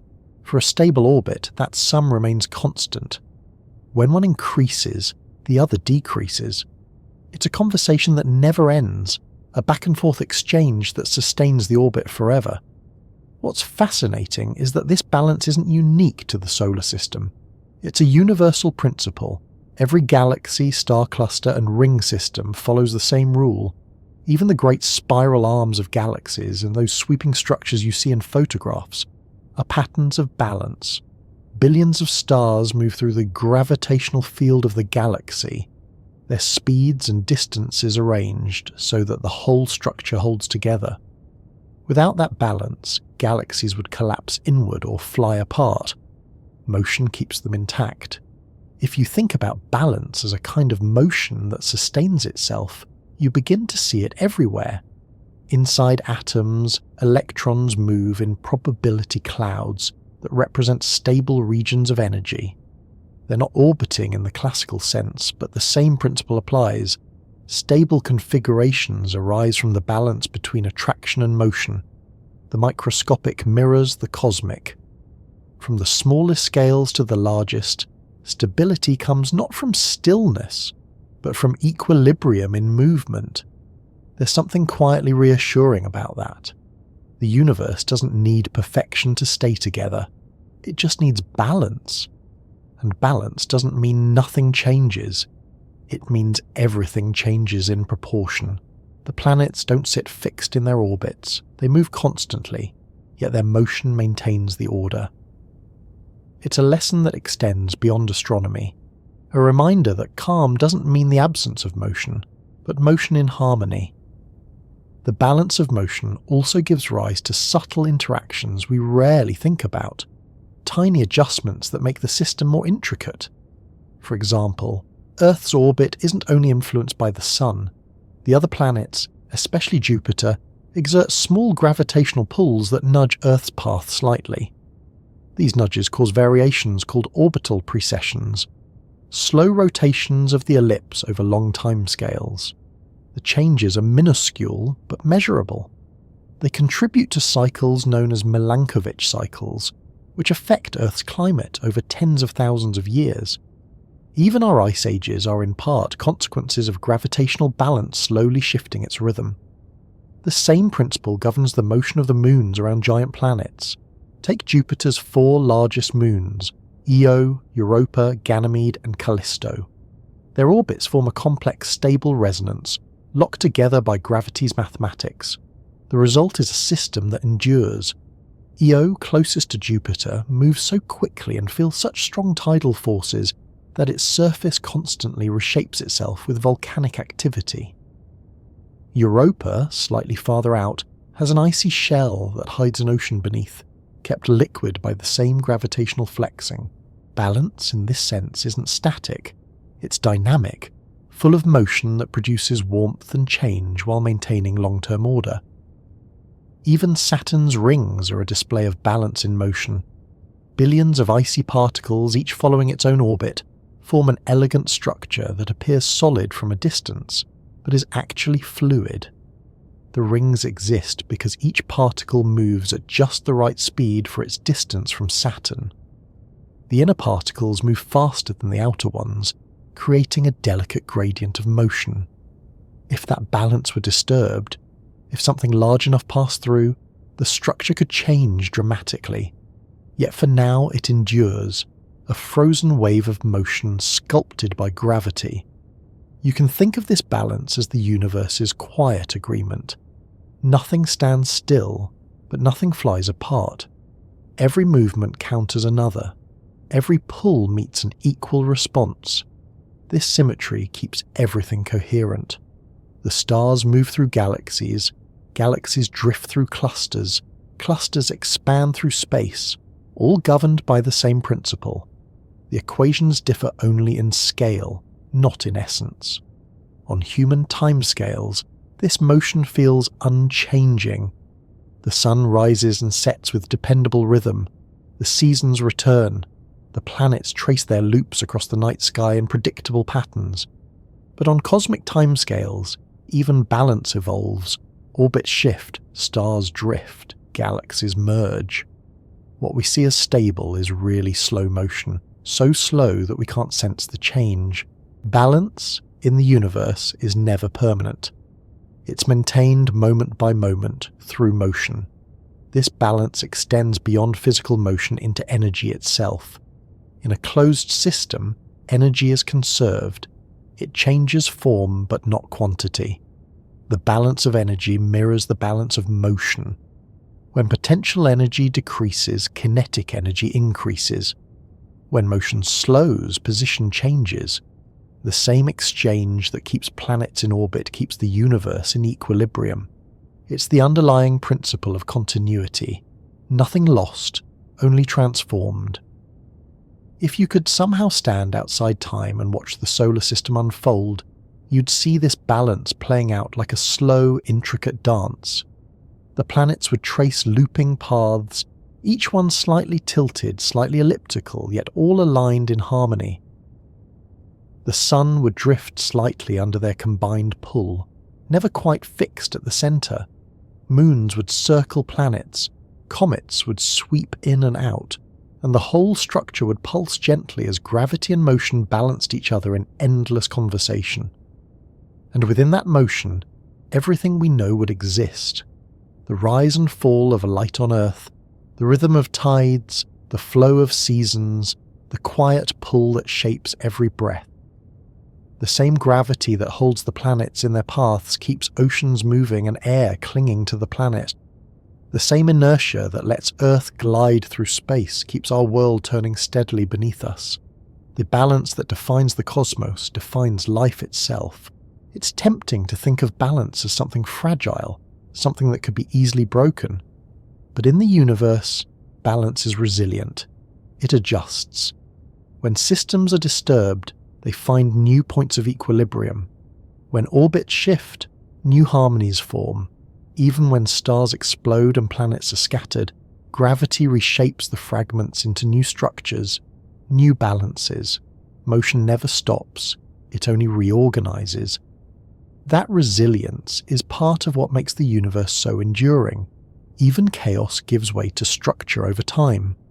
Collapsing clouds become stars, merging galaxies form new shapes, debris fields settle into rings and planets. The same forces that create destruction also create order again. Balance isn't a static state. It's the ability of motion to find stability through change. If you let that thought sink in, it becomes almost meditative. The universe doesn't rest, but it doesn't fall apart either. It moves constantly, gently, precisely. Everything holds together not by force, but by cooperation. Every object finds its path according to the balance between what pulls it and what carries it forward. And that principle, that harmony between opposing tendencies, is the reason anything exists at all. The balance in motion is what makes orbits possible. It's what allows stars to burn steadily, what lets galaxies hold their shape, what enables planets to sustain climates over billions of years. Without that balance, nothing would last long enough for life, thought, or even the concept of stability to arise. Every sunrise is a product of that motion, every season a reminder of the balance that underlies the world. And as the Earth continues its endless curve around the sun, held and released at once by gravity and inertia, we move within that same balance. Every heartbeat, every cycle of breath, every rotation of the planet, all mirror the same principle on smaller scales. The universe finds equilibrium not by stopping, but by moving perfectly. If you could somehow listen to the universe, not with your ears but with some deeper sense, you might notice that everything in it moves in rhythm. The stars, the planets, the moons, even the slow spin of galaxies, all of them move in repeating patterns. They're not producing sound, of course, not in the way air carries vibrations to your ear. Space is almost perfectly silent. But if motion could be translated into tone and cycles into melody, the universe would hum with harmony. The ancient philosophers believed that it did. They called it musica universalis, the music of the spheres. To them, the planets and stars moved according to divine proportions, creating a kind of cosmic harmony that mirrored the beauty of sound. Pythagoras, one of the first to study musical ratios, noticed that the pleasing intervals in music could be expressed through simple, mathematical relationships: halves, thirds, fourths, fifths. The same ratios appeared, he thought, in the distances between the celestial bodies. The heavens, therefore, must be singing a silent song of perfect proportion. Of course, we know now that planets don't actually produce sound as they move, but the metaphor remains powerful because it captures something real. The motions of celestial bodies are not random. They're rhythmic, structured, and balanced. The relationships between their orbits often fall into simple ratios, harmonies of motion that would have pleased even the Pythagoreans. You could say that the solar system has its own kind of music, not one we can hear, but one we can measure. One of the clearest examples of this is orbital resonance. When two or more orbiting bodies have orbital periods that are related by a ratio of small whole numbers, their motions become locked together in a repeating pattern. Their gravitational influences reinforce one another instead of disrupting each other. This is the mathematics of harmony written into space. Take Jupiter's three largest inner moons, Io, Europa, and Ganymede. Io orbits Jupiter in about 1.77 days, Europa in 355, and Ganymede in 7.15. If you divide those numbers, you find a simple pattern. For every 4 orbits Io makes, Europa completes 2, and Ganymede completes 1. That's a 4.2.1 resonance. Every time these moons align, their gravitational tugs synchronize in a way that keeps their orbit stable. The pattern never drifts. It's been maintained for billions of years. Their interactions even shape their internal worlds. Io's orbit flexes enough to generate tidal heating that fuels constant volcanic activity, while Europa's slight flexing keeps an ocean of liquid water beneath its icy crust. Harmony produces motion, and motion produces lifelike energy. This kind of resonance isn't limited to Jupiter. Neptune and Pluto are also locked in resonance. Pluto takes about 248 Earth years to complete one orbit, while Neptune takes about 165. That's almost exactly a 3.2 ratio. For every 3 of Neptune's orbits, Pluto completes 2. Because of that relationship, the two bodies never collide, even though their paths cross. Whenever Pluto's orbit brings it inward, Neptune is always safely elsewhere, held apart by the timing of their mutual rhythm. The same principle explains gaps in the asteroid belt known as Kirkwood gaps. These are regions where the gravitational influence of Jupiter disrupts asteroids that would otherwise orbit in simple fractions of Jupiter's period. If an asteroid's orbit coincides too closely with one of Jupiter's resonances, its path becomes unstable and eventually shifts away, leaving a gap. It's as though the solar system allows certain notes and silences others, keeping its structure in tune. These orbital resonances, taken together, form a system of repeating intervals that give the solar system its rhythm. Each planet moves at its own pace, but those paces often line up in simple patterns. Venus, for example, completes 13 orbits for every 8 of Earth's. Over that time, their positions relative to the Sun trace a pattern that looks like a 5-petaled flower. You can see the geometry emerge from motion, loops and spirals that repeat with mathematical precision. These patterns aren't accidents. They're the result of gravitational relationships that settle into the most stable configurations possible. If you were to assign each orbital frequency a musical pitch, something scientists and artists have occasionally tried, the solar system would indeed produce a chord. The outer planets would hum at frequencies far below human hearing, their long orbits creating the lowest tones imaginable. The inner planets would vibrate faster, their short years generating higher frequencies. The entire system would resonate across a spectrum of cycles, from hours to centuries. The music would be silent to us, but it would exist all the same, a symphony of motion in the medium of space-time. It's fascinating that the same idea, that harmony arises from simple mathematical relationships, appears again and again across nature. The same ratios that describe musical consonants also appear in the spacing of leaves, the spiral of shells, and the motion of planets. In each case, the system finds the most efficient, stable configuration. Harmony isn't just a metaphor, it's a principle of organization. Nature seems to prefer arrangements that minimize conflict and maximize balance. In this sense, the music of the spheres isn't mystical at all. It's physics. It's what happens when systems seek stability through repetition and proportion. Resonance locks patterns together. Small influences accumulate until the system settles into a rhythm that endures. That rhythm may not be audible, but it's every bit as real as sound. You can even see echoes of this idea in human creations. Music, architecture, and mathematics all rely on proportion and repetition to create harmony. When you listen to a melody that feels satisfying, part of that satisfaction comes from patterns repeating at the right intervals, variations that balance surprise and familiarity. The same is true for orbits. The solar system's stability depends on variation that never becomes disorder, on motion that's free but never chaotic. The geometry of the heavens is, in a sense, the universe's own composition. There's something deeply comforting about this idea, that the cosmos isn't a place of randomness but of structure and pattern. When ancient people looked up and sensed harmony in the heavens, they were recognizing something real.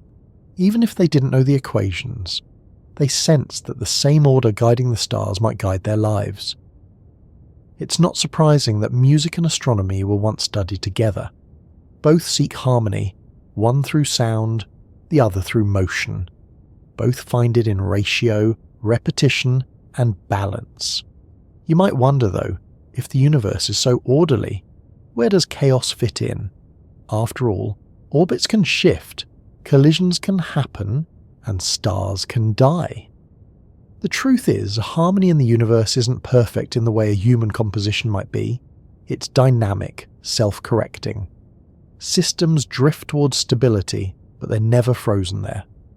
Over time, gravitational interactions can change resonances, create new ones, or dissolve old ones. Even so, the overall structure persists. Harmony, in cosmic terms, is endurance through change. If you look at long-term simulations of the solar system, hundreds of millions of years into the future, you see that orbits wobble slightly but remain stable. Tiny differences add up, but the system adjusts. It's not perfectly predictable forever, but it's resilient. The music doesn't play in precise repetition. It evolves slowly, like a piece with infinite variations. That's why the metaphor of music fits so well. The solar system isn't a static sculpture. It's a living rhythm, always shifting, always returning to balance. This idea of resonance extends even beyond planetary systems.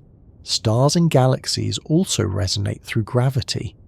In spiral galaxies, the pattern of arms is created by waves of density, regions where stars and gas bunch together as they orbit the center.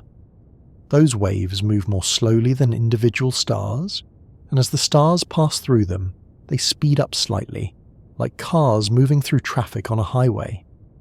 The result is a self-sustaining pattern, a galactic rhythm on a scale of hundreds of millions of years. The same principle of resonance that keeps moons in sync also shapes the structure of entire galaxies. Even in the fabric of spacetime itself, you can find echoes of rhythm. When two black holes orbit and eventually merge, they send out gravitational waves, ripples that spread across the universe. Those waves carry the frequency of the orbit, a deep, distant hum that can be detected with instruments sensitive enough to measure distortion smaller than an atom. When scientists first heard the data converted into sound, it wasn't a continuous tone but a rising chirp. The black holes spiraling together in a cosmic crescendo. It was the most literal form of the music of the spheres ever recorded, the song of gravity itself. What's beautiful about this idea is that it connects every scale. The same physics that describes a moon's orbit describes a black hole's merger. The same principles that make a musical interval pleasing govern the stability of planetary systems. The same ratios that organize sound waves in a violin string appear in the dance of celestial bodies. The universe is full of frequencies, and every motion is part of the score. If you were to translate this concept into something you could feel, it might resemble the sense of rhythm you experience without thinking. The steady beat of a pulse, the cycle of breath, the turning of days and seasons, all are manifestations of repeating motion. We live surrounded by cosmic rhythms, and we mirror them unconsciously. The Earth's rotation defines the length of a day. Its orbit defines the length of a year. The Moon's motion defines the tides, which in turn influence the patterns of life along every coast. The harmony of the heavens literally sets the rhythm of life. And even beyond biology, our very sense of calm often comes from rhythm. A heartbeat, a slow breath, a repeating melody, all remind the nervous system of balance. It's no wonder that when we listen to the idea of the universe as a kind of music, it feels soothing. It suggests that we're part of something stable, that even amid chaos there's order underneath. The same gravitational symmetries that keep the planet steady, keep the galaxy coherent, and by extension, keep us in the quiet cradle of predictability. The music of the spheres isn't really sound, it's pattern. It's repetition and proportion turned into existence. You can think of the universe as a great composition, not played once and finished, but performed endlessly, its instruments being the stars, the planets, the light that passes between them, and the invisible waves of gravity that ripple through the dark. The melody never stops, it just changes scale. If you could somehow compress billions of years into a moment, you might actually see it. Planets tracing curves that repeat in slow cadence, galaxies rotating in steady rhythm, waves of light crossing distances in precise intervals. Every curve and cycle would become part of a larger harmony. It would be motion made visible as music, and music made visible as motion. And as the planets continue their endless paths, each one balancing motion and gravity in quiet rhythm, the harmony continues to evolve. Every orbit adds another measure to the cosmic composition. Every spin of a planet, every resonance between moons, every ripple of light across the void contributes its own note. It's not a melody meant for human ears, but it's one we're part of nonetheless. The quiet rhythm of gravity doesn't only exist out there in the vastness of space. It's here too, shaping the most familiar patterns of our world. You can see it, if you know where to look, in the slow rise and fall of the sea. The tides are one of the most intimate conversations between worlds, the Earth and its moons speaking in motion, their dialogue written in water. Every coast on Earth breathes to that rhythm. Twice each day the ocean swells and retreats.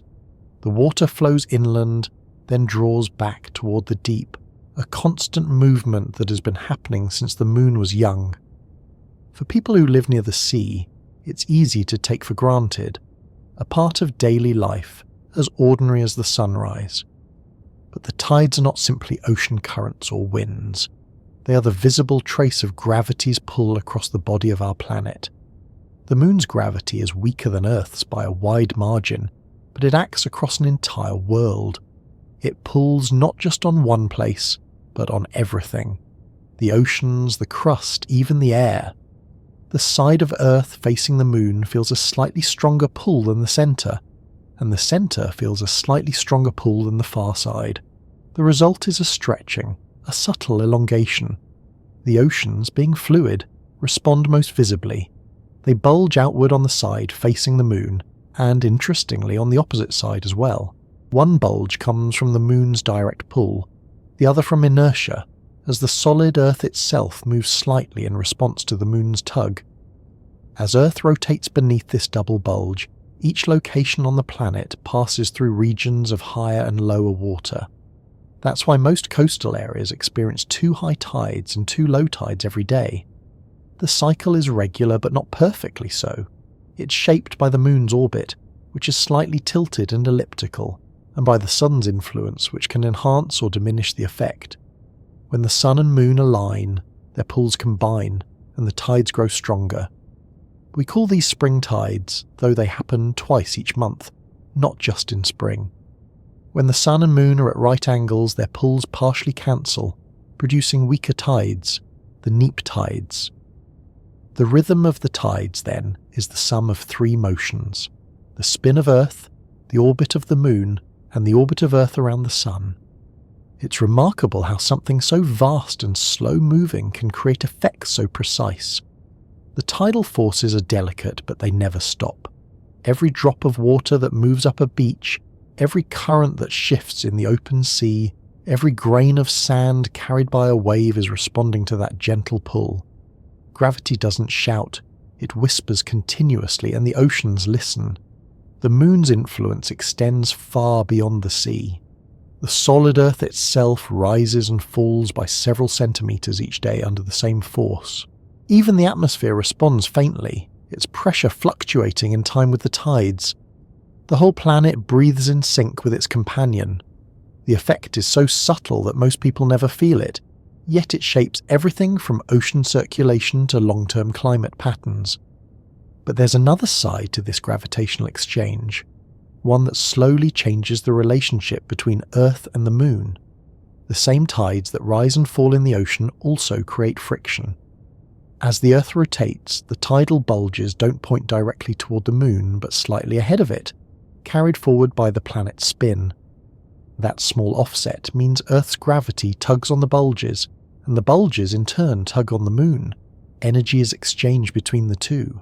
The result is that Earth's rotation slows down, and the Moon gains a little energy, moving gradually outward. It's a process so slow that you'd never notice it in a lifetime, but it's measurable. The day on Earth grows longer by about 2 milliseconds every century, and the Moon recedes at roughly 4 centimeters per year. Over billions of years, that has made a tremendous difference. When the Moon first formed, it was much closer, perhaps only 20,000 kilometers away, instead of the 384,000 we see today. The tides back then would have been enormous, towering waves racing around the planet, the days only 5 or 6 hours long. The Moon has been gliding away ever since, its whisper growing fainter as the distance widens. That slow drift tells a story about the history of both worlds. The Moon likely formed after a massive collision between the young Earth and a Mars-sized body billions of years ago. The debris from that impact coalesced into a disk, which eventually gathered into a single moon. From that moment onward, the two bodies became locked in an evolving gravitational relationship, each shaping the other. The Moon stabilized Earth's tilt, softened the extremes of its climate, and gave it a rhythm that would later shape life itself. Without the Moon, our world would be a more chaotic place. The stabilization of Earth's axial tilt is one of the Moon's most important gifts. The tilt of our planet, about 23.5 degrees, gives us our seasons, but gravitational interactions with other planets could have made that tilt wobble wildly over time. The Moon's presence dampens those fluctuations, keeping the tilt stable over millions of years. That stability allows for a climate that changes gently instead of chaotically. It's one of the reasons life has had the time to evolve steadily. In a very real sense, the Moon's quiet pull makes the Earth habitable. The same gravitational link that slows Earth's rotation also affects the Moon's own spin. Over time, tidal forces synchronized its rotation period with its orbital period, a state called tidal locking. That's why we always see the same face of the Moon from Earth. It doesn't mean the Moon isn't spinning, it means it spins at exactly the rate needed to keep one hemisphere always facing us. The far side, hidden from view until the age of spaceflight, completes its own rotation in step with its orbit, perfectly balanced by the same tidal forces that move our oceans. If you think about it, this is another example of resonance, a stable rhythm that emerges naturally from gravity's influence. Earth and Moon are locked in a gravitational duet, each shaping the other's motion until their energy exchanges reach equilibrium. Over immense timescales, these interactions have smoothed out irregularities and settled into a steady, predictable pattern. The Moon orbits, Earth spins, the tides rise and fall.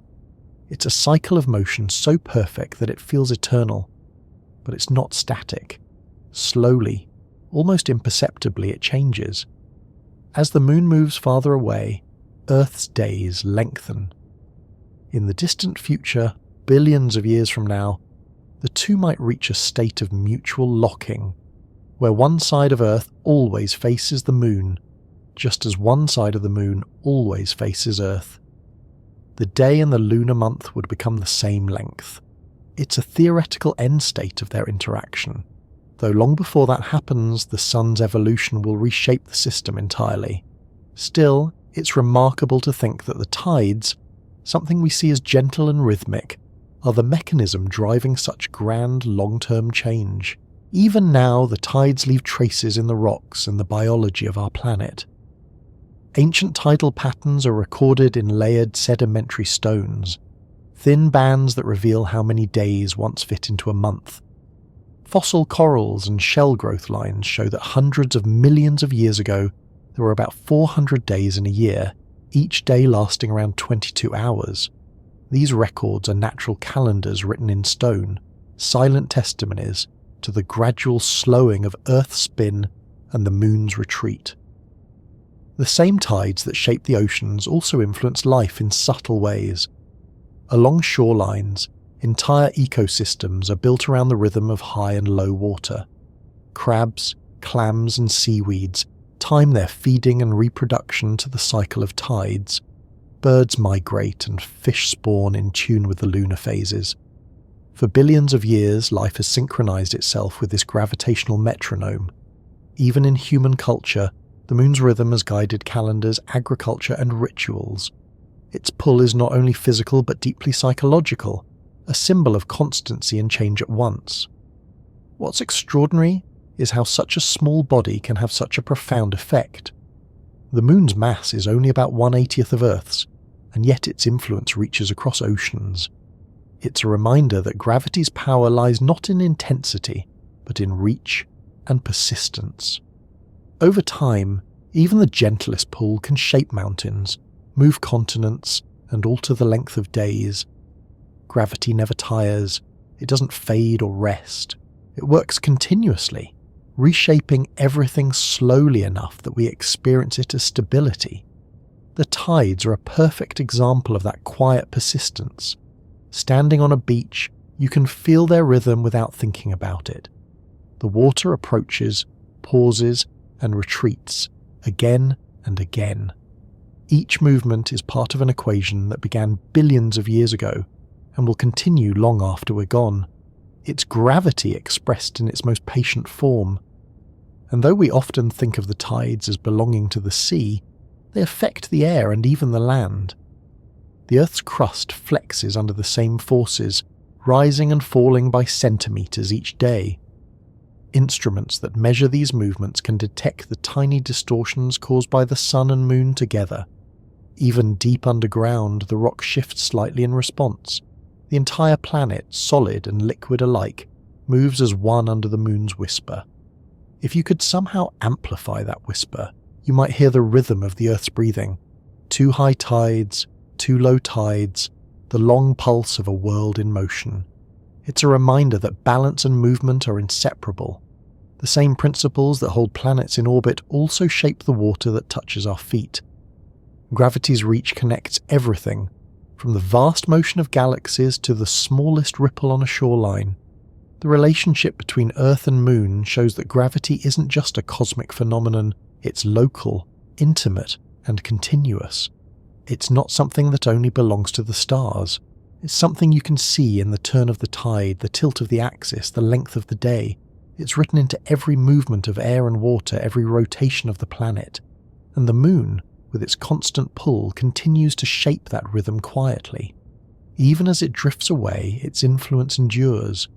It's the companion that has guided Earth for almost its entire history, keeping the planet steady, moderating its motion, and marking the passage of time in its orbit.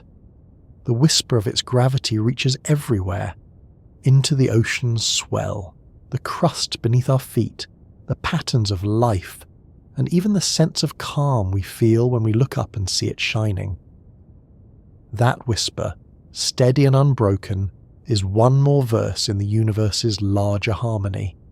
The same balance that governs orbits, the same rhythm that connects all motion, and as the moon continues its endless fall around Earth, and Earth continues its own fall around the sun, that rhythm carries on, flowing seamlessly from the local to the cosmic. Every motion in the universe has its balance point, that narrow space between being held and being free. When gravity and motion find their perfect equilibrium, orbits form and stability appears. But sometimes that balance tips. A little more energy, a little more speed, and what was once bound becomes unbound. The planet that once circled a star begins to drift. The satellite that once orbited a planet breaks free. The star that once orbited the centre of a galaxy slips away into intergalactic dark. Escapes and ejections are gravity's other face, the reminder that freedom too follows a rule. To understand what it means to escape gravity, you first have to understand what it means to be held by it. Any object that moves under gravity is constantly exchanging energy, kinetic energy from motion and potential energy from position. The deeper an object sits in a gravitational field, the more potential energy it would need to climb away. When that potential energy matches the pull of gravity exactly, it reaches escape velocity. That's the speed needed to break the connection completely, to stop falling and begin travelling outward forever. For Earth, that speed is about 11.2 kilometers per second. If you could throw a stone that fast, it would never return. It would leave the atmosphere, pass beyond Earth's gravity, and continue into space. Rockets achieve this by burning fuel to accelerate steadily, adding enough energy to counter Earth's pull. The same principle applies on larger scales. A spacecraft leaving the solar system needs to reach the Sun's escape velocity from Earth's distance, about 42 kilometers per second relative to the Sun. Beyond that speed, it's no longer orbiting, it's free. The balance between orbit and escape defines much of the structure of the universe. Every star, planet and moon has a region around it where its gravity dominates. That region is called the Hill sphere. Inside it, objects can remain bound.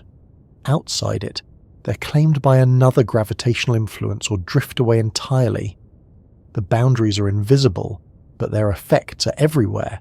They determine where moons can exist, where rings form, and how planets interact. When an object crosses that boundary with enough speed, it's gone for good. In the solar system, these escapes happen more often than you might think.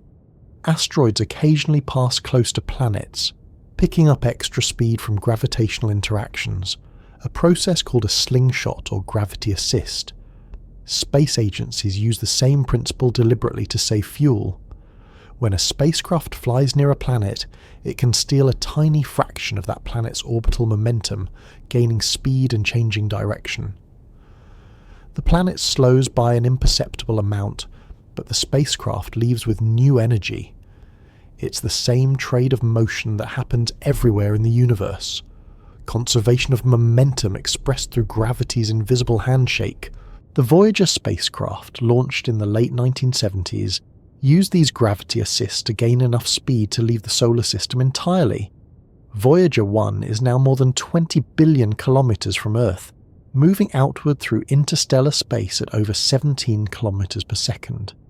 It's one of the few human-made objects that has achieved true escape velocity, no longer bound to the Sun, still falling through the galaxy's gravity, but free from any single orbit. Its path will continue for millions of years, drifting quietly among the stars, carrying a record of our world. Escapes happen naturally too. Planets can be flung out of their systems through gravitational encounters. In young star clusters, where stars form close together, the orbits of newly formed planets can be unstable. A passing star can disturb a planet's motion just enough to push it past the escape threshold. Once that happens, the planet becomes a rogue, a world without a star, drifting alone through the darkness. Astronomers have detected several of these free-floating planets, wandering the galaxy untethered. They may still hold atmospheres or even moons, but they have no sunrise, no seasons, only the faint warmth of their own formation fading into cold. These ejections aren't rare. Simulations suggest that for every planetary system like ours, several worlds are thrown out during the early stages of formation. Collisions, near misses and gravitational exchanges create chaos before settling into order. The planets that remain are the survivors of that gravitational sorting. The rogues are the ones that gain just a little too much speed. Over time, they drift through interstellar space, unseen, silent, and ancient. Some might eventually be captured again by other stars, joining new systems and beginning new orbits. The cosmos is full of such exchanges. Gravity's endless redistribution of motion. On a smaller scale, comets often experience this same process. Many comets orbit the Sun in elongated ellipses, diving close and then retreating far into the outer solar system. Occasionally, a gravitational encounter with a planet, usually Jupiter, alters their paths enough to push them past the escape threshold. Once that happens, they're gone, destined to wander the galaxy. Some return only once in tens of thousands of years, others never return at all. Each escape is a reminder that orbits are not cages, but temporary balances. The same principle that allows escape can also explain how things fall in. When an object loses energy, through friction, collision, or radiation, its orbit shrinks. It spirals inward, trading motion for proximity. The result is the opposite of escape, capture. Both processes are governed by the same equations. Energy added means freedom. Energy lost means confinement. The universe treats them symmetrically.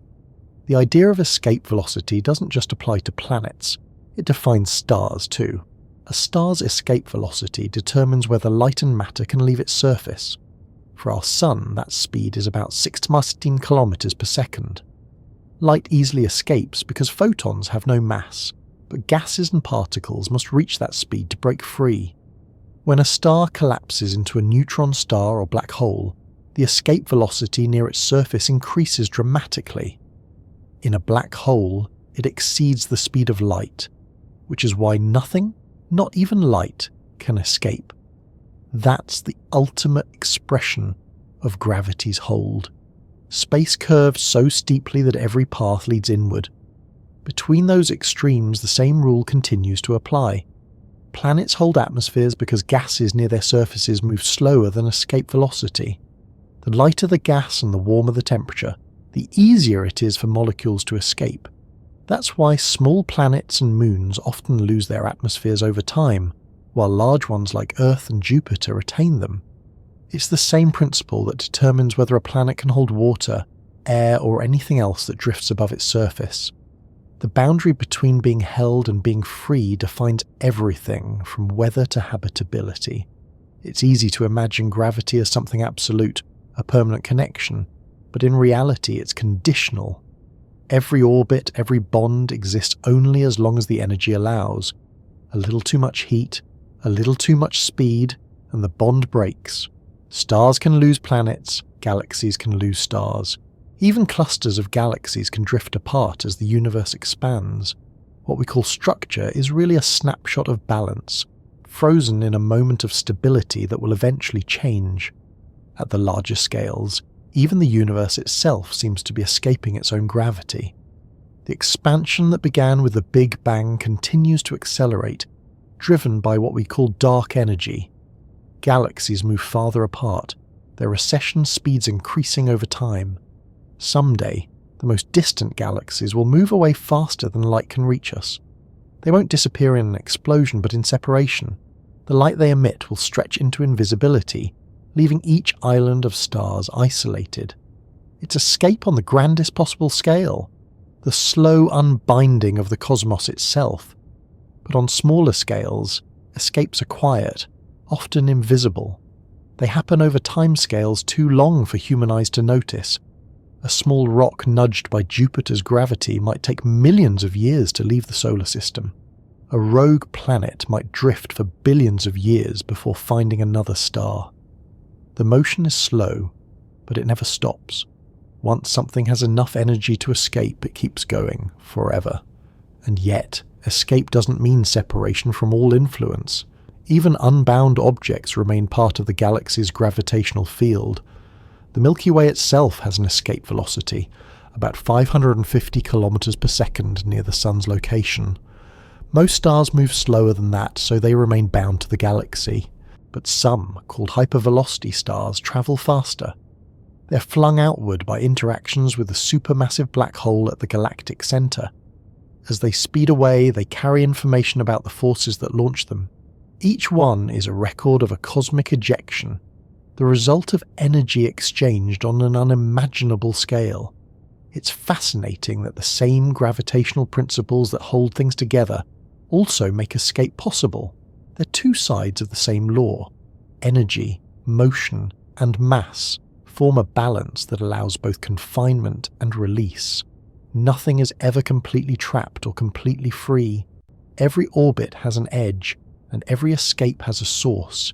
Even light, the fastest thing in the universe, bends under gravity. It can escape almost everything, but not the deepest wells. For all its vastness, the universe seems to prefer this balance between being bound and unbound. Systems form, hold together, and then disperse. Stars gather from gas clouds, burn their fuel and release material back into space. Planets form from debris, orbit for billions of years, and eventually drift away or collide. Galaxies merge, tear each other apart, and send streams of stars into intergalactic darkness. Creation and escape are continuous, not separate. If you could compress time enough to see these processes unfold, the universe would look like a breathing organism, inhaling as gravity gathers matter, exhaling as motion sends it outward again. The stars forming and dying, the galaxies colliding and dispersing, the planets circling and then breaking free. All part of the same rhythm. Escape isn't an exception to order, it's part of the order itself. Even here, at the level of our own planet, we witness the faint echoes of this universal process. Every meteor that burns in the night sky was once bound to something. Perhaps a comet, perhaps a fragment of rock in deep space, until an encounter gave it just enough speed to leave. Every spacecraft we've sent outward, every probe on its way to interstellar space, is a continuation of that same motion. We are, in a sense, participating in the universe's pattern of escape, reaching beyond the pull that once held us. And just like orbits, escapes are not perfect or permanent. Gravity never stops acting, even on objects that seem free. It simply grows weaker with distance. Given enough time, everything influences everything else, even faintly. The galaxy's pull extends for thousands of light years. The sun's extends beyond Pluto. The traces of those forces shape the trajectories of even the most distant travellers. In the universe, freedom always exists within connection. When you think about it that way, escape isn't about leaving something behind. It's about changing the balance, crossing the point where motion outpaces attraction. Every ejection, every drift into the dark is a new form of balance, one in which energy dominates gravity instead of the other way around. It's not an end to the story of motion. It's another chapter. And in that way, escape mirrors everything else we've explored. The same equations govern it, the same geometry describes it, the same quiet persistence of gravity makes it possible. Whether something is falling inward or flying away, the rules are identical. The universe doesn't distinguish between being held and being released. Both are part of the same continuum of motion. When people imagine space, they often picture a vast, endless emptiness, a silent void separating the planets and stars. It's easy to think of it as nothingness, a place defined by what isn't there. The word itself, space, implies absence. But that idea is misleading. Space is not truly empty. It's not a backdrop against which the universe happens. It's part of the universe itself. It has structure, energy, and texture. It shapes everything that moves through it, even when it seems perfectly still. If you could somehow reach into the dark between the stars and scoop up a handful of what looks like nothing, you'd find it's not empty at all. Even in the most remote regions of intergalactic space, there are particles, a few atoms per cubic meter, drifting slowly in the cold. There are photons, the faint afterglow of the Big Bang still filling the universe with a soft background of microwave radiation. There are magnetic fields, stretched thin across light years. And beneath all of that, there's something even deeper. The quantum fields that underlie everything. Space isn't void, it's potential. At the smallest scales, what we call empty space is constantly active. Quantum mechanics tells us that even in a perfect vacuum, particles and antiparticles are being created and destroyed in pairs. These virtual particles appear and vanish so quickly that they can't be directly observed, but their effect can be measured. They cause tiny shifts in the energy levels of atoms and even exert measurable forces between objects, known as the Casimir effect. That means that even in the absence of matter, the vacuum itself has energy. It's alive with fluctuations. This constant activity gives rise to one of the deepest mysteries in physics, the nature of dark energy. When scientists measured the expansion of the universe, they found it wasn't slowing down under gravity as expected, it was accelerating. The best explanation so far is that space itself contains a small but constant energy density, vacuum energy, that drives this expansion. In other words, the emptiness of the universe pushes outward. The nothingness has weight, and it shapes the future of everything. The idea that space can have energy seems counterintuitive, but it follows naturally from Einstein's equations. In general relativity, space and time form a fabric that responds to energy and mass. If that fabric contains even a uniform, faint energy, it acts like a pressure that stretches space. Over billions of years, that tiny push becomes enormous. The galaxies aren't moving through space away from one another. Space itself is expanding, carrying them apart. The distances grow not because of motion, but because the underlying geometry changes. If you could mark 2 points in deep space, far from any galaxy, and somehow watch them for billions of years, you'd see them drift apart. No force would seem to act between them, and yet the separation would increase. The space between them would stretch. That's the hallmark of expansion, not objects moving through space, but space itself expanding. The emptiness is dynamic. Even on smaller scales, the illusion of emptiness hides complexity. The solar system, which looks sparse, is full of dust, plasma, and magnetic fields. The region around Earth, what we call near-Earth space, is threaded with radiation belts, filled with charged particles trapped by the planet's magnetic field. The solar wind, a stream of particles from the sun, flows outward, shaping magnetic bubbles that stretch far beyond Pluto. The boundary where the solar wind meets interstellar space, called the heliopause, marks the edge of our sun's influence. Beyond it, the interstellar medium begins, a thin soup of gas, dust, and cosmic rays that connects all the stars in the galaxy. It's not dense, but it's not nothing. Every star, every planet, every cloud of gas sits inside this continuous fabric. It's easy to think of these objects as separate, but they're all embedded in the same medium. Even gravity, which seems like a force acting across emptiness, is actually the geometry of that medium. When space curves, objects move accordingly. The path of a planet around a star isn't traced through nothingness. It's traced through a curved region of space-time. The space is the structure. That's what makes the term vacuum a little misleading. In physics, a vacuum doesn't mean absolute nothingness. It means a state with the lowest possible energy. But even that isn't zero. The vacuum has properties. It can bend, vibrate, and expand. It can influence particles and radiation. In many ways, it's more accurate to think of space as a medium, not like air or water, but as a field that permeates everything. Light itself depends on this structure. Photons don't need a substance to travel through, but they still follow the rules set by space-time. Their speed, always constant in a vacuum, is determined by the fabric's fundamental properties, and as light travels, it can be stretched by the expansion of space or bent by its curvature. The redshift of distant galaxies, the stretching of their light into longer wavelengths, is a direct result of space expanding between us and them. What we call emptiness changes the colour of the universe. You can see the illusion of emptiness most clearly when you look at the night sky. Between the bright points of stars lies darkness, but that darkness isn't empty. It's filled with faint starlight scattered across unimaginable distances, with dust clouds that absorb and re-emit energy, with the glow of distant galaxies too faint for the eye to see. Even the blackest region of space in a telescope's view reveals, on longer exposure, a field of galaxies. The darkness is an illusion created by the limits of our perception.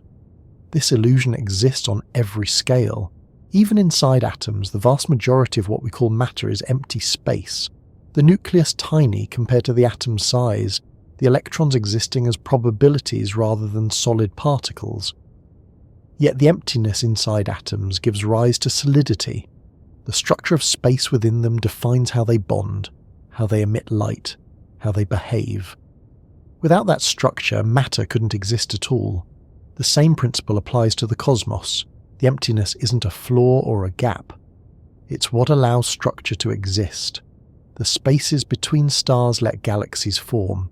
The space between galaxies lets them move. The space between atoms allows matter to arrange itself. The illusion of emptiness is really the presence of order. If you could move through the universe at incredible speed, you might imagine crossing long distances of nothing. But everywhere you went, you'd find fields interacting, particles colliding, radiation streaming. The fabric of space-time would continue beneath you, bending and flexing with the masses around it. There would never be true void, only thinner and thicker regions of the same medium. The illusion of emptiness also hides the role of time. Space and time are inseparable. Wherever you go in space, you also move through time. The two together form the stage for every process that happens, and both are affected by gravity and energy. Even in a region that seems empty of matter, time flows differently depending on the curvature of space. A clock placed near a massive object runs slower than one far away, even if there's no visible difference between their surroundings. Emptiness, in the relativistic sense, has a tempo. This connection between space, time, and energy leads to one of the most striking insights of modern physics. The vacuum is not inert. It's the most active place imaginable. The energy within it can fluctuate enough to create particles out of nothing, at least briefly. In the early universe, those fluctuations may have seeded the formation of galaxies. Inflation theory suggests that a burst of vacuum energy caused the universe to expand faster than light for a fraction of a second, smoothing and stretching it into its current form. Everything that exists today, stars, planets, life, arose from the dynamics of space itself. The illusion of emptiness gave birth to everything. Even now, that same process continues quietly. Energy fields ripple through the vacuum, guiding the behavior of particles, shaping the properties of matter.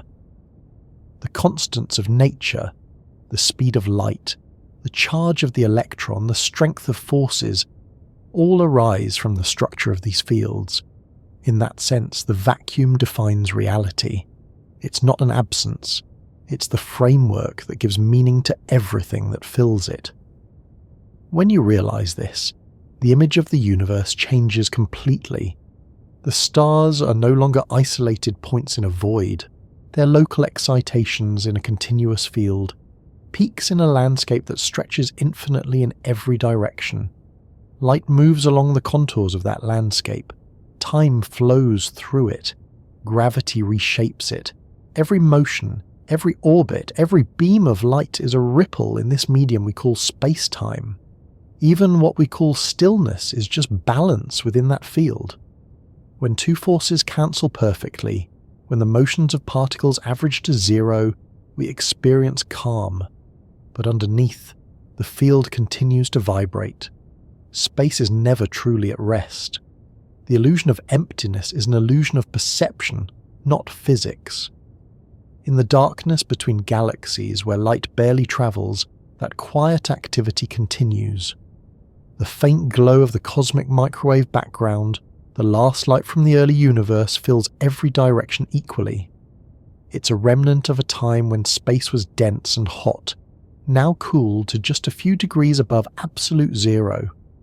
Yet even that faint radiation is evidence of structure.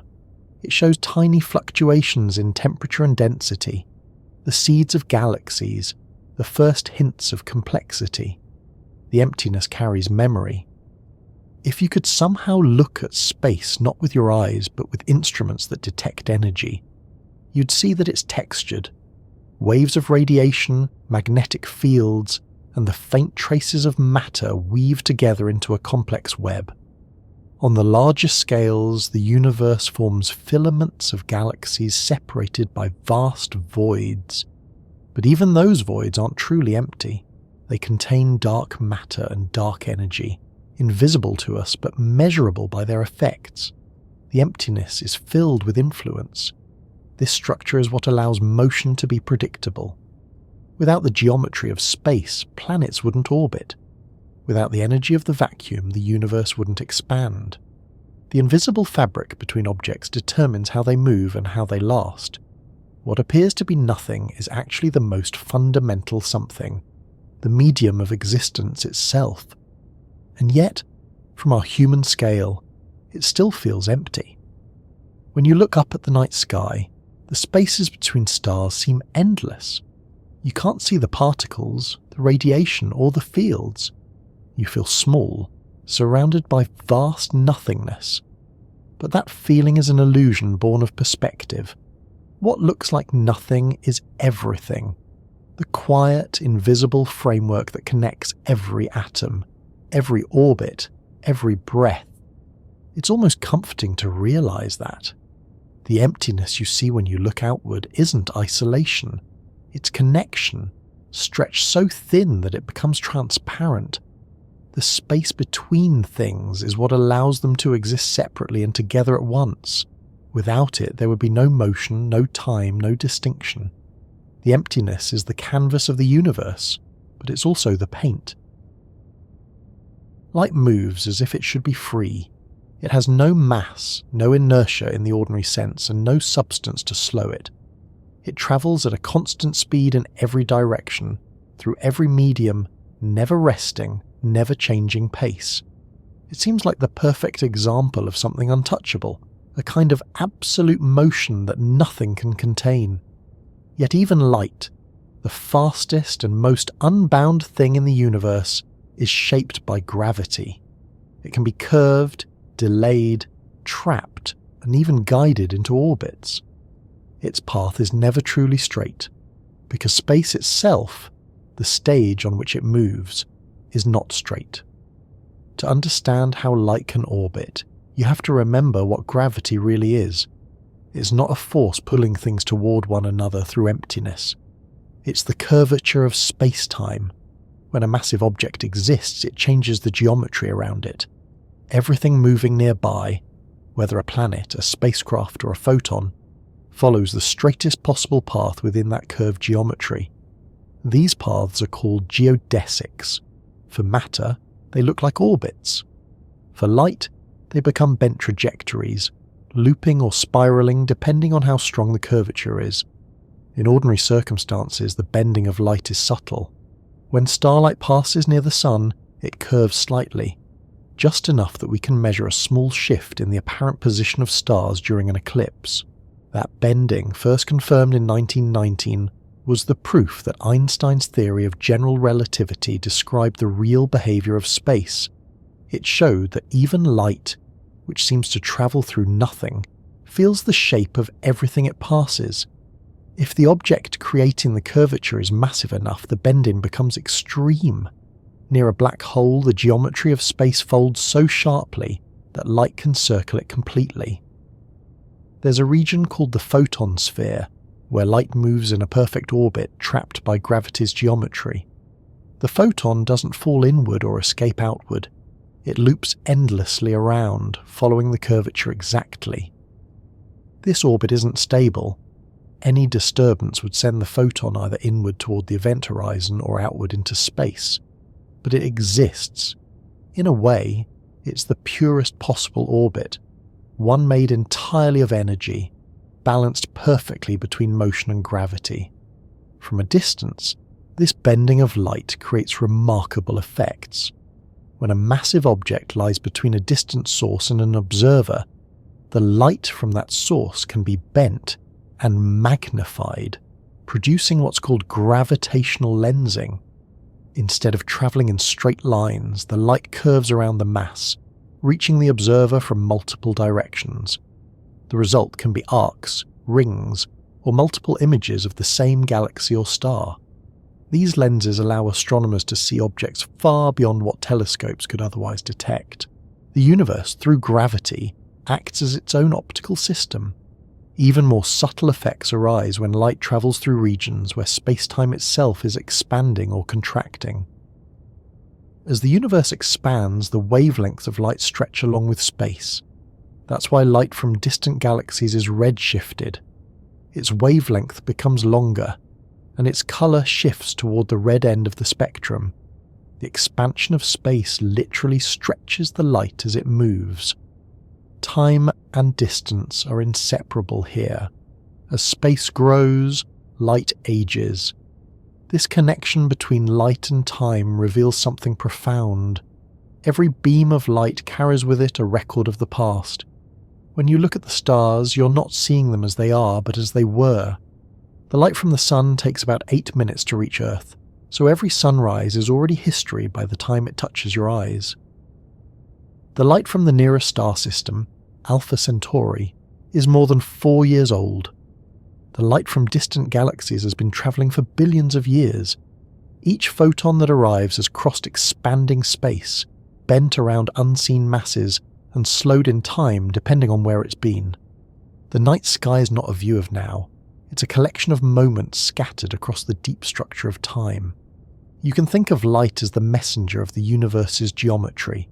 It reveals the shape of space and the flow of time by the way it moves.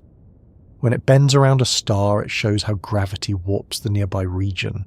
When it redshifts, it tells us how much space has stretched since it began its journey. When it disappears beyond a black hole's event horizon, it marks the boundary where time itself curves inward. Everything light does is a reflection of the structure it moves through. Time, like space, isn't flat. It stretches, compresses, and warps depending on gravity. Near massive objects, time slows down relative to regions farther away. This isn't a distortion of perception, it's a fundamental property of space-time. A clock near the surface of a planet runs slightly slower than one at a higher altitude. The difference is tiny for Earth, but measurable with precise instruments. In stronger gravitational fields, the effect becomes dramatic. Near a neutron star or black hole, time can slow to a crawl. Imagine an astronaut hovering safely just outside the event horizon of a black hole. To that astronaut, time passes normally. But to a distant observer, the astronaut's clock appears to slow down. Signals sent outward arrive more and more slowly, redshifted to longer wavelengths, until they fade entirely. The astronaut never seems to cross the horizon from the outside perspective. Time, in that sense, behaves like an orbit, curved, looping, and never quite touching the edge.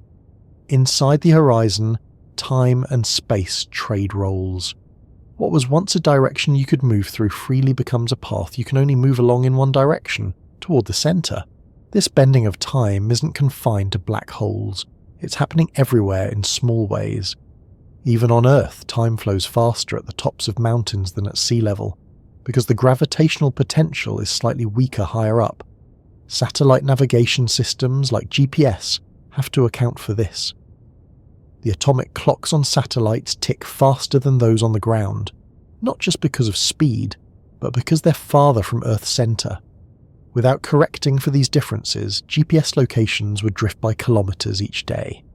Time, like light, follows the geometry of the universe, and that geometry depends on gravity. It's fascinating that something as familiar as time, the steady ticking that measures our lives, is actually flexible. It stretches and bends with motion and mass. The closer you move to the speed of light, the slower time passes for you, relative to someone standing still. This isn't an illusion. It's been verified countless times with high-speed particles, precise clocks on airplanes, and even the decay rates of cosmic rays entering Earth's atmosphere. Time and space are not separate realities. They're dimensions of the same structure, and both are shaped by energy. You could say that everything that moves through both space and time simultaneously. Even when you sit still, you're moving through time at the maximum rate possible. When you move faster through space, you move slower through time. That's why light, which moves at the speed limit of the universe, doesn't experience time at all. From light's perspective, if you could imagine such a thing, the journey from emission to absorption is instantaneous. There's no before or after, only the event itself. Light exists entirely in motion, outside the passage of time, and yet it carries the record of time for everything else. Every photon tells a story of where it came from, how far it has travelled, and what it encountered along the way. The bending, redshifting, and delay of light all encode information about the structure of the universe. Astronomers read that information like a map. By studying how light changes as it travels, they can measure the age of the cosmos, the distribution of matter, and the rate of expansion. Light is not just illumination, it's history moving at the speed of causality. The orbits of light, in a metaphorical sense, define what we can know. Every observation is limited by the paths light can take to reach us. We see only the part of the universe whose light has had time to arrive. Beyond that, there are regions forever hidden, not because they don't exist, but because their light will never reach us, stretched beyond visibility by expansion. The observable universe is a bubble defined by the travel of light through time. Its edge is not a wall, but a horizon, moving outward as time passes, carrying new regions into view while others fade. The concept of a horizon appears again and again in physics. Around a black hole, it's the event horizon. Around the universe as a whole, it's the cosmological horizon. In both cases, it marks the limit of communication, the boundary beyond which information cannot travel back. These horizons are not physical barriers, they're expressions of geometry. They remind us that space and time aren't infinite in the way we imagine. They have shape and structure, and those shapes define what is visible and what is hidden. Even within those boundaries, light's motion continues to weave the fabric of understanding. Every orbit, every reflection, every photon exchanged between atoms participates in the same framework. The bending of light around stars, the delay of signals near massive planets, the red glow of distant galaxies, all are manifestations of spacetime structure. Light doesn't just illuminate the universe, it reveals its design. It's almost paradoxical that something so intangible, a beam of light, can carry so much structure within it. But that's the nature of physics at its most elegant. The simplest things, the constants and motions that seem universal, contain everything. Light's path, shaped by gravity, connects the smallest particles to the largest cosmic scales. Time's flow, shaped by the same geometry, links every moment from the beginning of the universe to now. Together they form the rhythm of existence, the endless exchange between movement and memory. If you could see the orbits of light and time together, not as separate concepts but as parts of one shape, it would look like a spiral, not a perfect one, but a continuous curve winding forward. Each revolution would represent the motion of planets, the cycles of stars, the aging of galaxies. Time would flow along the spiral, and light would trace its edges, connecting each turn. The spiral would never close because the universe keeps expanding, stretching the path of light and the measure of time together. And even within that expansion, balance remains.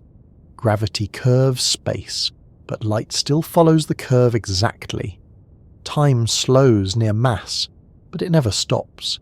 It adjusts to preserve continuity. The equations of relativity are not arbitrary. They describe this balance precisely, showing that energy and geometry cannot exist without each other. The more mass and energy, the more curvature.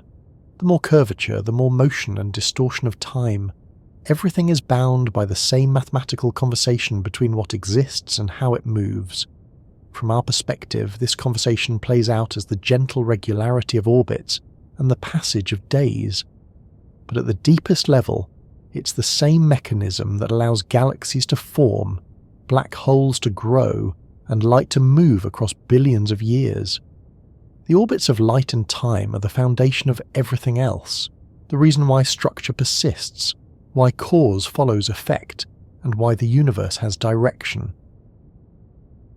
Every orbit, every curve of motion we've explored so far finds its quiet reflection here, on the small blue planet that we call home. Earth is one more piece in the grand clockwork of the cosmos, but from where we stand, it feels like the center. Everything we see, the rising of the sun, the rhythm of days, the turning of seasons, all flows from Earth's movement through space and time. It's easy to forget that this gentle regularity, this dependable pattern that underlies every life, is the result of balance on a cosmic scale. The planet's spin, its tilt, and its orbit together create the conditions for stability and life.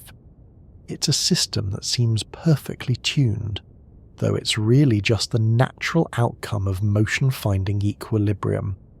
If you look at the Earth not as a surface but as a moving object, you'd see that it's never still.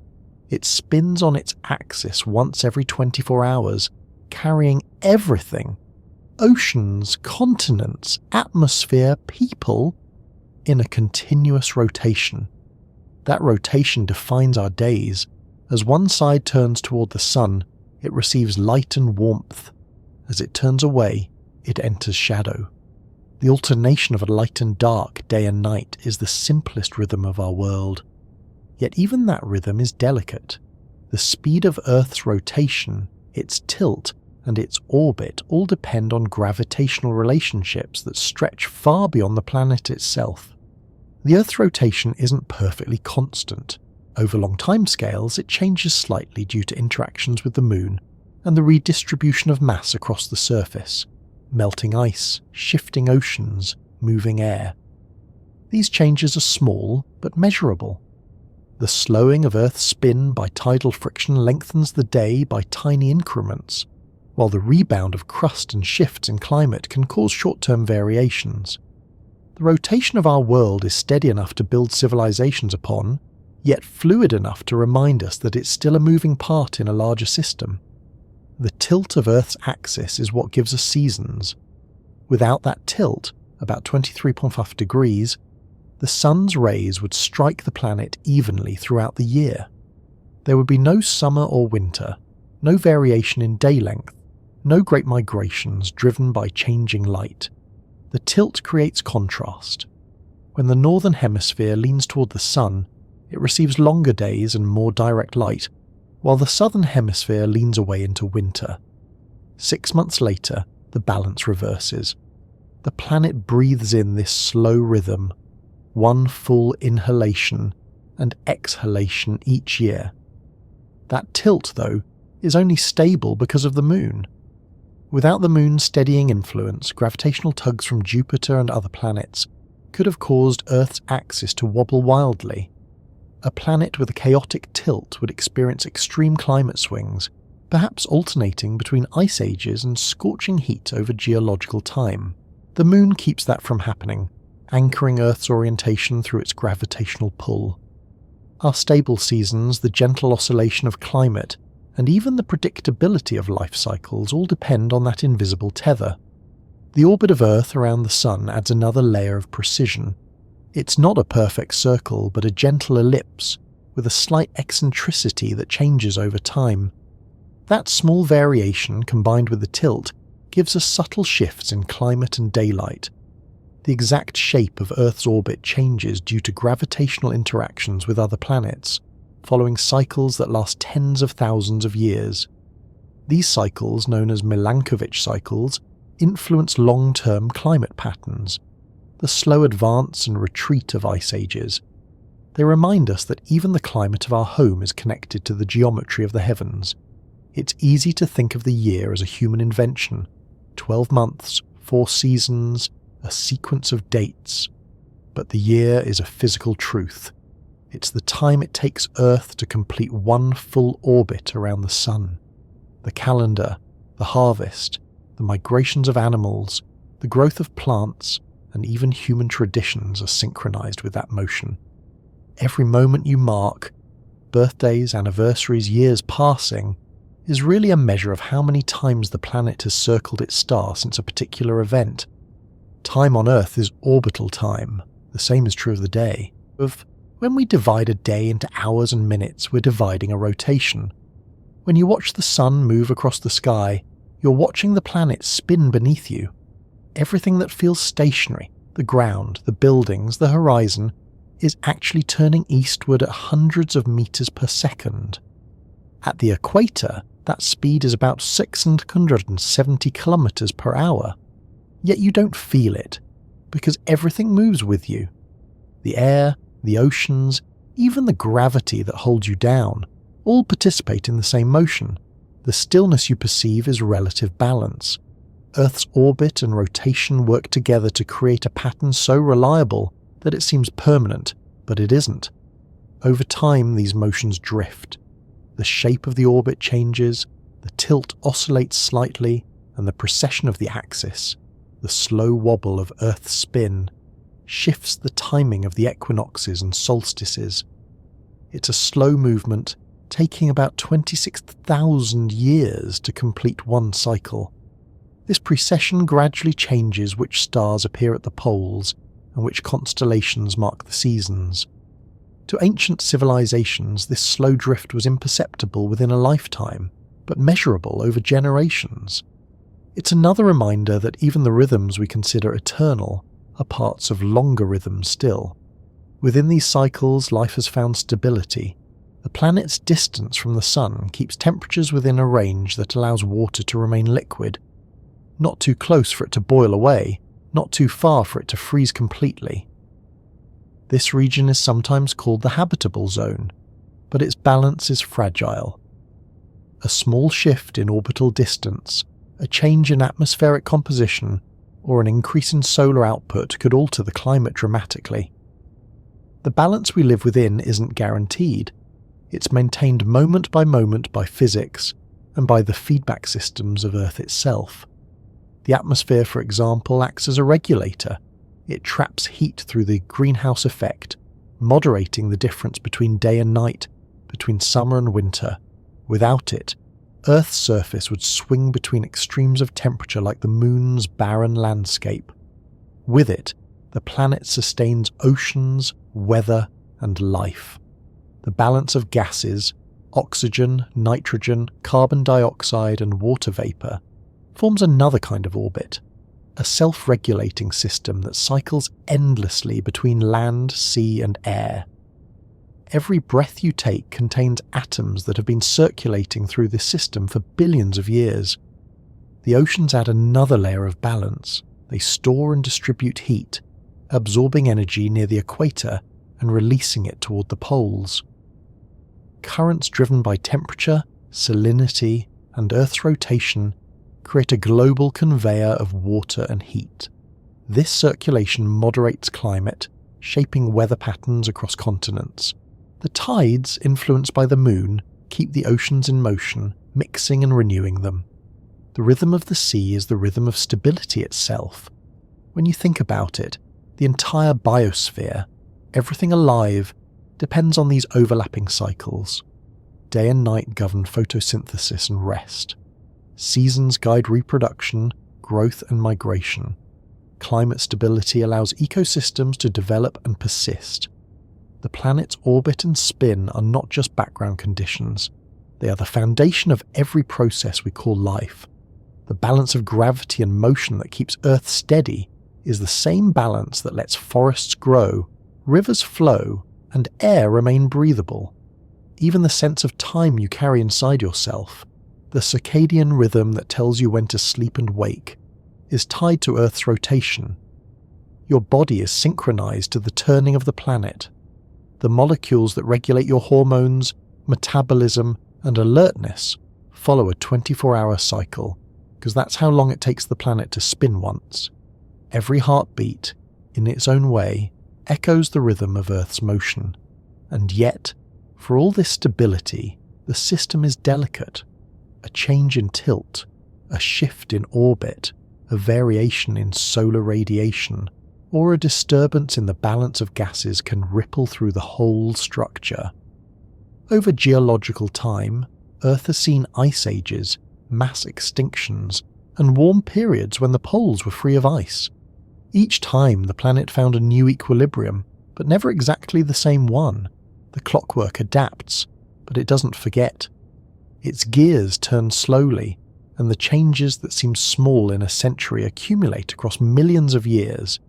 You can see traces of these long rhythms in the layers of ice in Antarctica, in the rings of trees, in the sediments at the bottom of oceans. Each layer records a piece of the planet's orbit and tilt, a record of how sunlight, temperature and carbon have changed through time. Earth's climate memory is written in those layers, like the markings on a cosmic metronome. The planet's internal dynamics also contribute to its stability. The magnetic field, generated by the motion of molten iron in the core, shields the atmosphere from solar wind. Without it, the air and water might have been stripped away, as happened to Mars. The field reverses direction every few 100,000 years, flipping north and south poles, but it never vanishes entirely.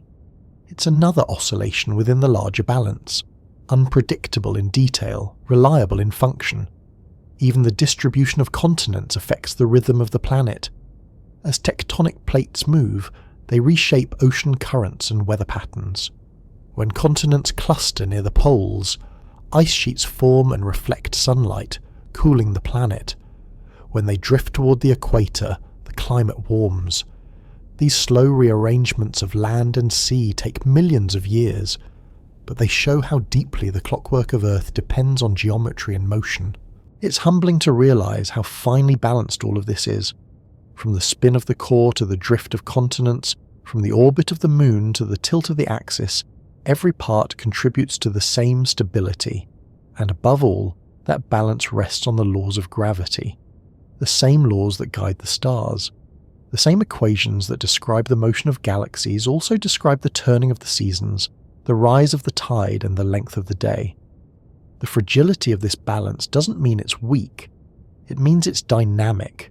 It can adjust, find new equilibriums, and continue. But it also means that change in one part affects the whole. The Earth climate system, for example, reacts to shifts in carbon dioxide with changes in temperature and weather. The biosphere responds in turn. Human activity, though recent in geological terms, has become another influence in this system, altering the balance of gases, shifting the planet's temperature, and changing the rhythm of ecosystems. We've become part of the clockwork itself, adjusting the gears without always knowing how they fit together. When you step back and think about the planet this way, as a moving, breathing system, it becomes clear that the same principles guiding the universe also guide our home. Balance through motion, stability through change, order through interaction. Earth's fragility isn't a flaw, it's what allows it to remain alive. The constant exchange of energy between sun, atmosphere and ocean keeps it in motion. The cycles of water, carbon and air keep it flexible. Stillness would mean stagnation. Motion means life. And so, every day, as the Earth spins and orbits, the fragile clockwork continues. The sun rises not because the sun moves, but because the Earth turns. The stars drift across the sky not because they circle us, but because we are rotating. The planet glides along its orbit, carried by the same geometry that governs the stars. All the while, the balance holds, precise enough to give us years, seasons, and centuries, but adaptable enough to change slowly when it must. From far away, the Earth would look peaceful, floating in the dark, its clouds swirling slowly, its continents fixed in quiet motion. You wouldn't see the underlying mechanisms, the spin, the tilt, the orbit, but they're there, working silently. Every movement is part of a larger pattern, a web of motion stretching from the ground beneath your feet to the edges of the solar system. And that motion doesn't end here. The Earth's orbit is one part of a larger dance. The planet moves around the sun moves around the centre of the Milky Way, and the Milky Way itself moves through space, part of an even greater structure. Every piece of motion connects to another. The clockwork of home is a small gear in a universal mechanism turning quietly among countless others, and as that mechanism continues, it carries us forward into the same unending rhythm, the slow spin, the steady orbit, the delicate balance that makes our world possible. The same forces that hold the Earth steady also move galaxies, bend light, and shape time. The clockwork of home is not separate from the cosmos. It's its reflection on a smaller scale. If you could step outside of time for just a moment and look at everything, all the planets, the stars, the galaxies, you wouldn't see chaos. You'd see motion.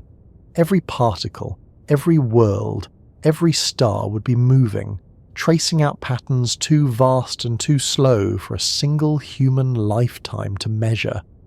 It would look like stillness from a distance, but only because the rhythm is too large to perceive. Every part of it is turning, orbiting, drifting, falling, and rising. The universe is not an explosion frozen in place. It's a constant, quiet spin. Here on Earth you feel none of it directly. You don't feel the planet turning, or its orbit around the sun, or the sun's own motion through the galaxy. You wake and sleep within a rhythm so steady that it feels like rest. Yet at every moment you are moving at incredible speed. The planet's rotation carries you eastward. The orbit around the sun carries you along at nearly 30 kilometers per second. The sun's orbit around the galaxy moves you even faster, over 200 kilometers per second around the Milky Way's center, and the galaxy itself drifts through space at hundreds of kilometers per second more. You're never still, even in sleep. If you could somehow see those motions drawn all at once, they would form spirals and waves and slow loops, all nested within one another. The Earth's rotation creates one circle each day. Its orbit adds a larger circle each year. The Sun's orbit around the galactic center draws a still larger curve, taking about 200 million years to complete. The galaxy's own motion within its cluster creates another curve beyond that, and on, each motion layered upon another. It's a hierarchy of orbits, a structure of motion that continues without limit. The universe is built from curves within curves, each one balanced by the one above it. There is no center to this motion, no fixed point from which everything else turns. Every part moves relative to something else, bound together by gravity, connected by the geometry of space and time.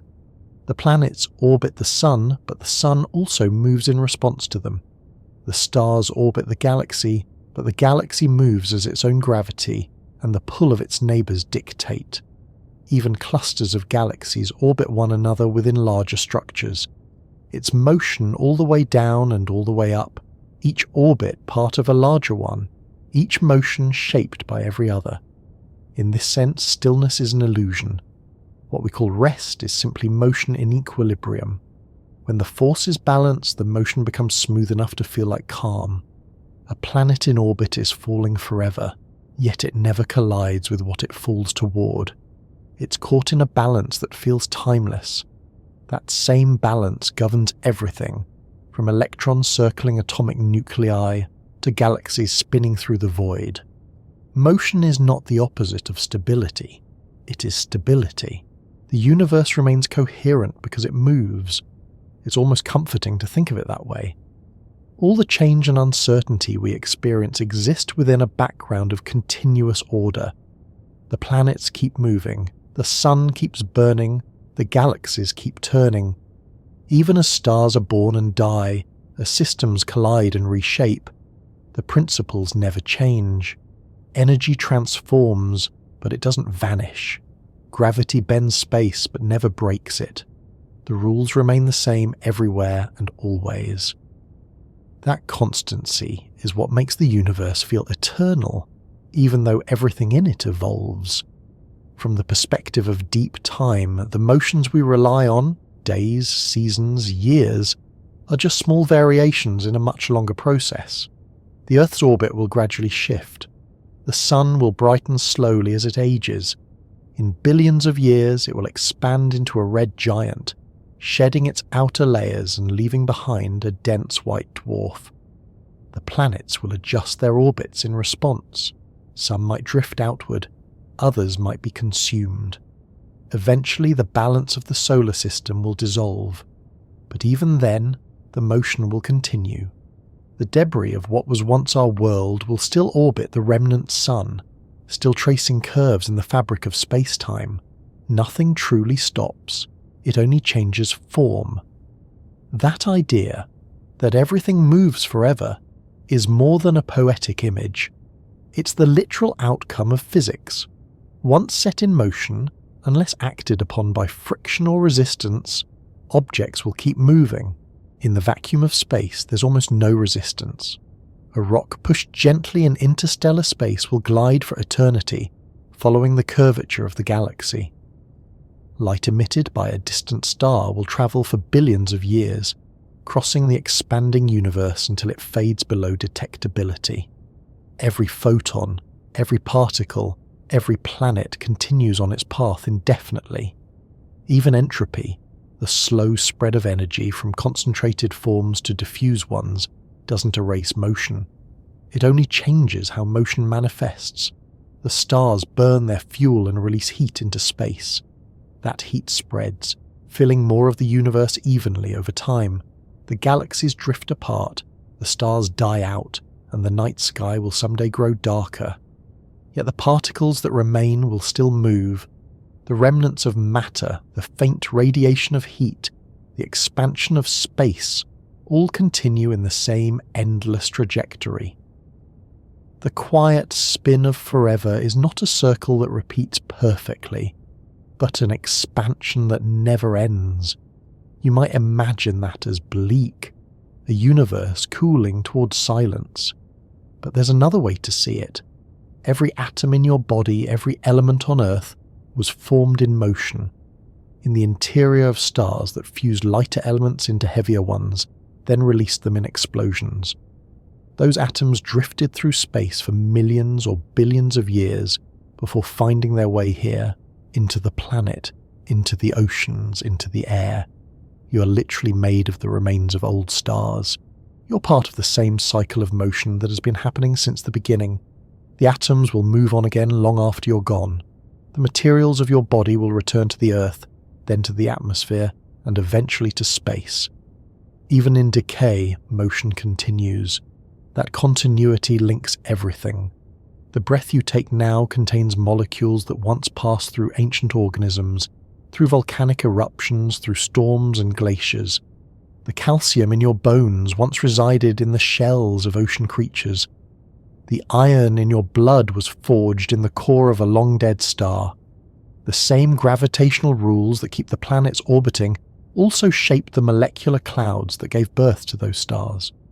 There's no separation between the personal and the cosmic. You exist inside the same system of balance and motion as everything else. When you think about it long enough, that realization can make the world feel smaller and larger at the same time. Smaller because everything is connected, every motion part of a single mechanism. Larger because that mechanism extends beyond comprehension into distances and times beyond human measure.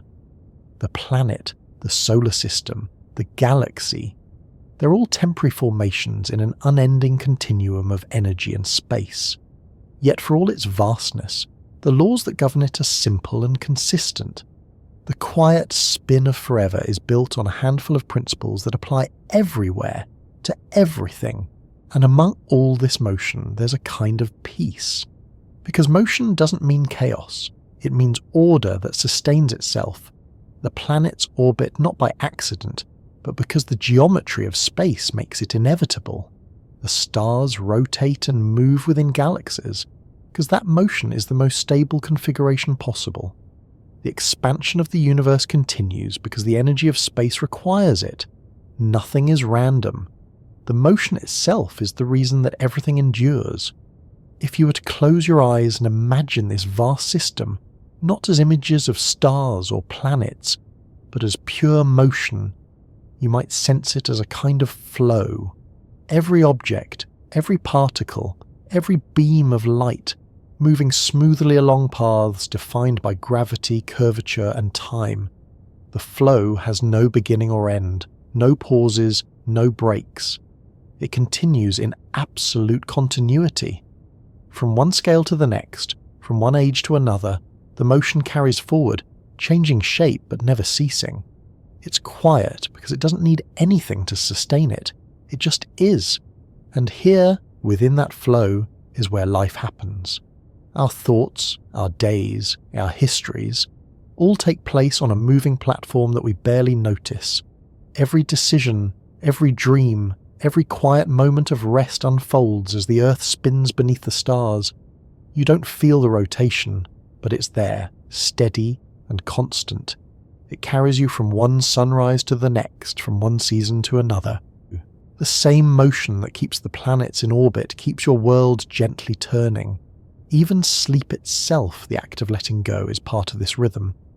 While you rest, the planet continues to move, carrying you through space without pause. The stars shift imperceptibly, the moon crosses the sky, and the orbit of Earth continues. You are always in motion, even in the deepest stillness. The balance of gravity and inertia doesn't stop for anything. It holds you softly in place, while the whole world turns around you.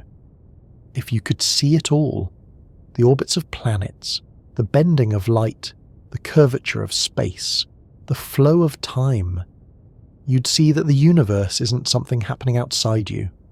You're inside it, moving with it, part of its continuity. The same physical laws that shape galaxies are shaping you right now. The atoms of your body are responding to gravity, to heat, to the slow drift of time. You're a temporary pattern in the field of motion, a formation that will last for a while and then change, just like everything else. There's no real boundary between here and there, between the local and the cosmic. The motion that guides the planets is the same that guides your breath. The energy that drives the sun is the same energy that keeps your body warm. The balance that keeps the earth stable is the same balance that keeps your heart beating in rhythm with time. The universe is not a distant spectacle.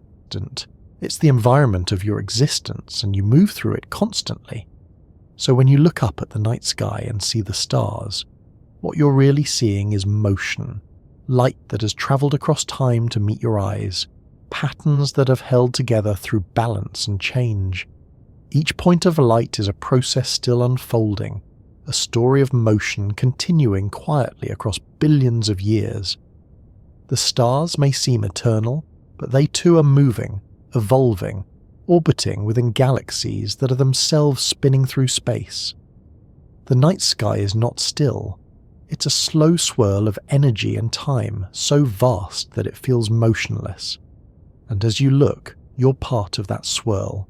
The photons from distant stars enter your eyes and become part of your perception, part of your memory. The act of seeing connects you directly to the cosmos. The light that began its journey long before humanity existed ends it in you. In that moment, you're not separate from the universe at all. You're participating in it, receiving its messages shaped by its motion, carried by its same geometry. The quiet spin of forever is not something to fear or even to understand completely. It's something to recognize, a reminder that everything endures through change, that nothing truly stands still, that every end is just a transformation of motion. The stars burn, fade, and scatter, but their material becomes the seed of new stars. The orbits shift, but gravity finds new balances. Even when things fall apart, they fall into new patterns. The universe keeps turning. You're living inside that motion. Every heartbeat, every thought, every night of rest happens within the continuity of this endless spin. The stability you feel, the ground beneath you, the repetition of days, exists only because of motion so perfect that it appears motionless. Balance doesn't mean stopping. It means continuing without collapse. The planets orbit not because they resist falling, but because they fall perfectly. And so the story circles back to where it began, to the question of why planets orbit instead of floating away. The answer now feels simple. They orbit because that's what balance looks like when translated into motion. They orbit because gravity doesn't pull them into chaos, but into harmony. They orbit because falling forever is another name for staying. The universe, from its largest structures to its smallest particles, follows that same principle. Everything falls, everything moves, everything remains in balance through change. It's an unbroken rhythm, quiet and infinite. The planets continue to circle, the stars continue to spin, and the galaxies continue to drift apart, all within the same timeless geometry. And within that geometry, you continue too.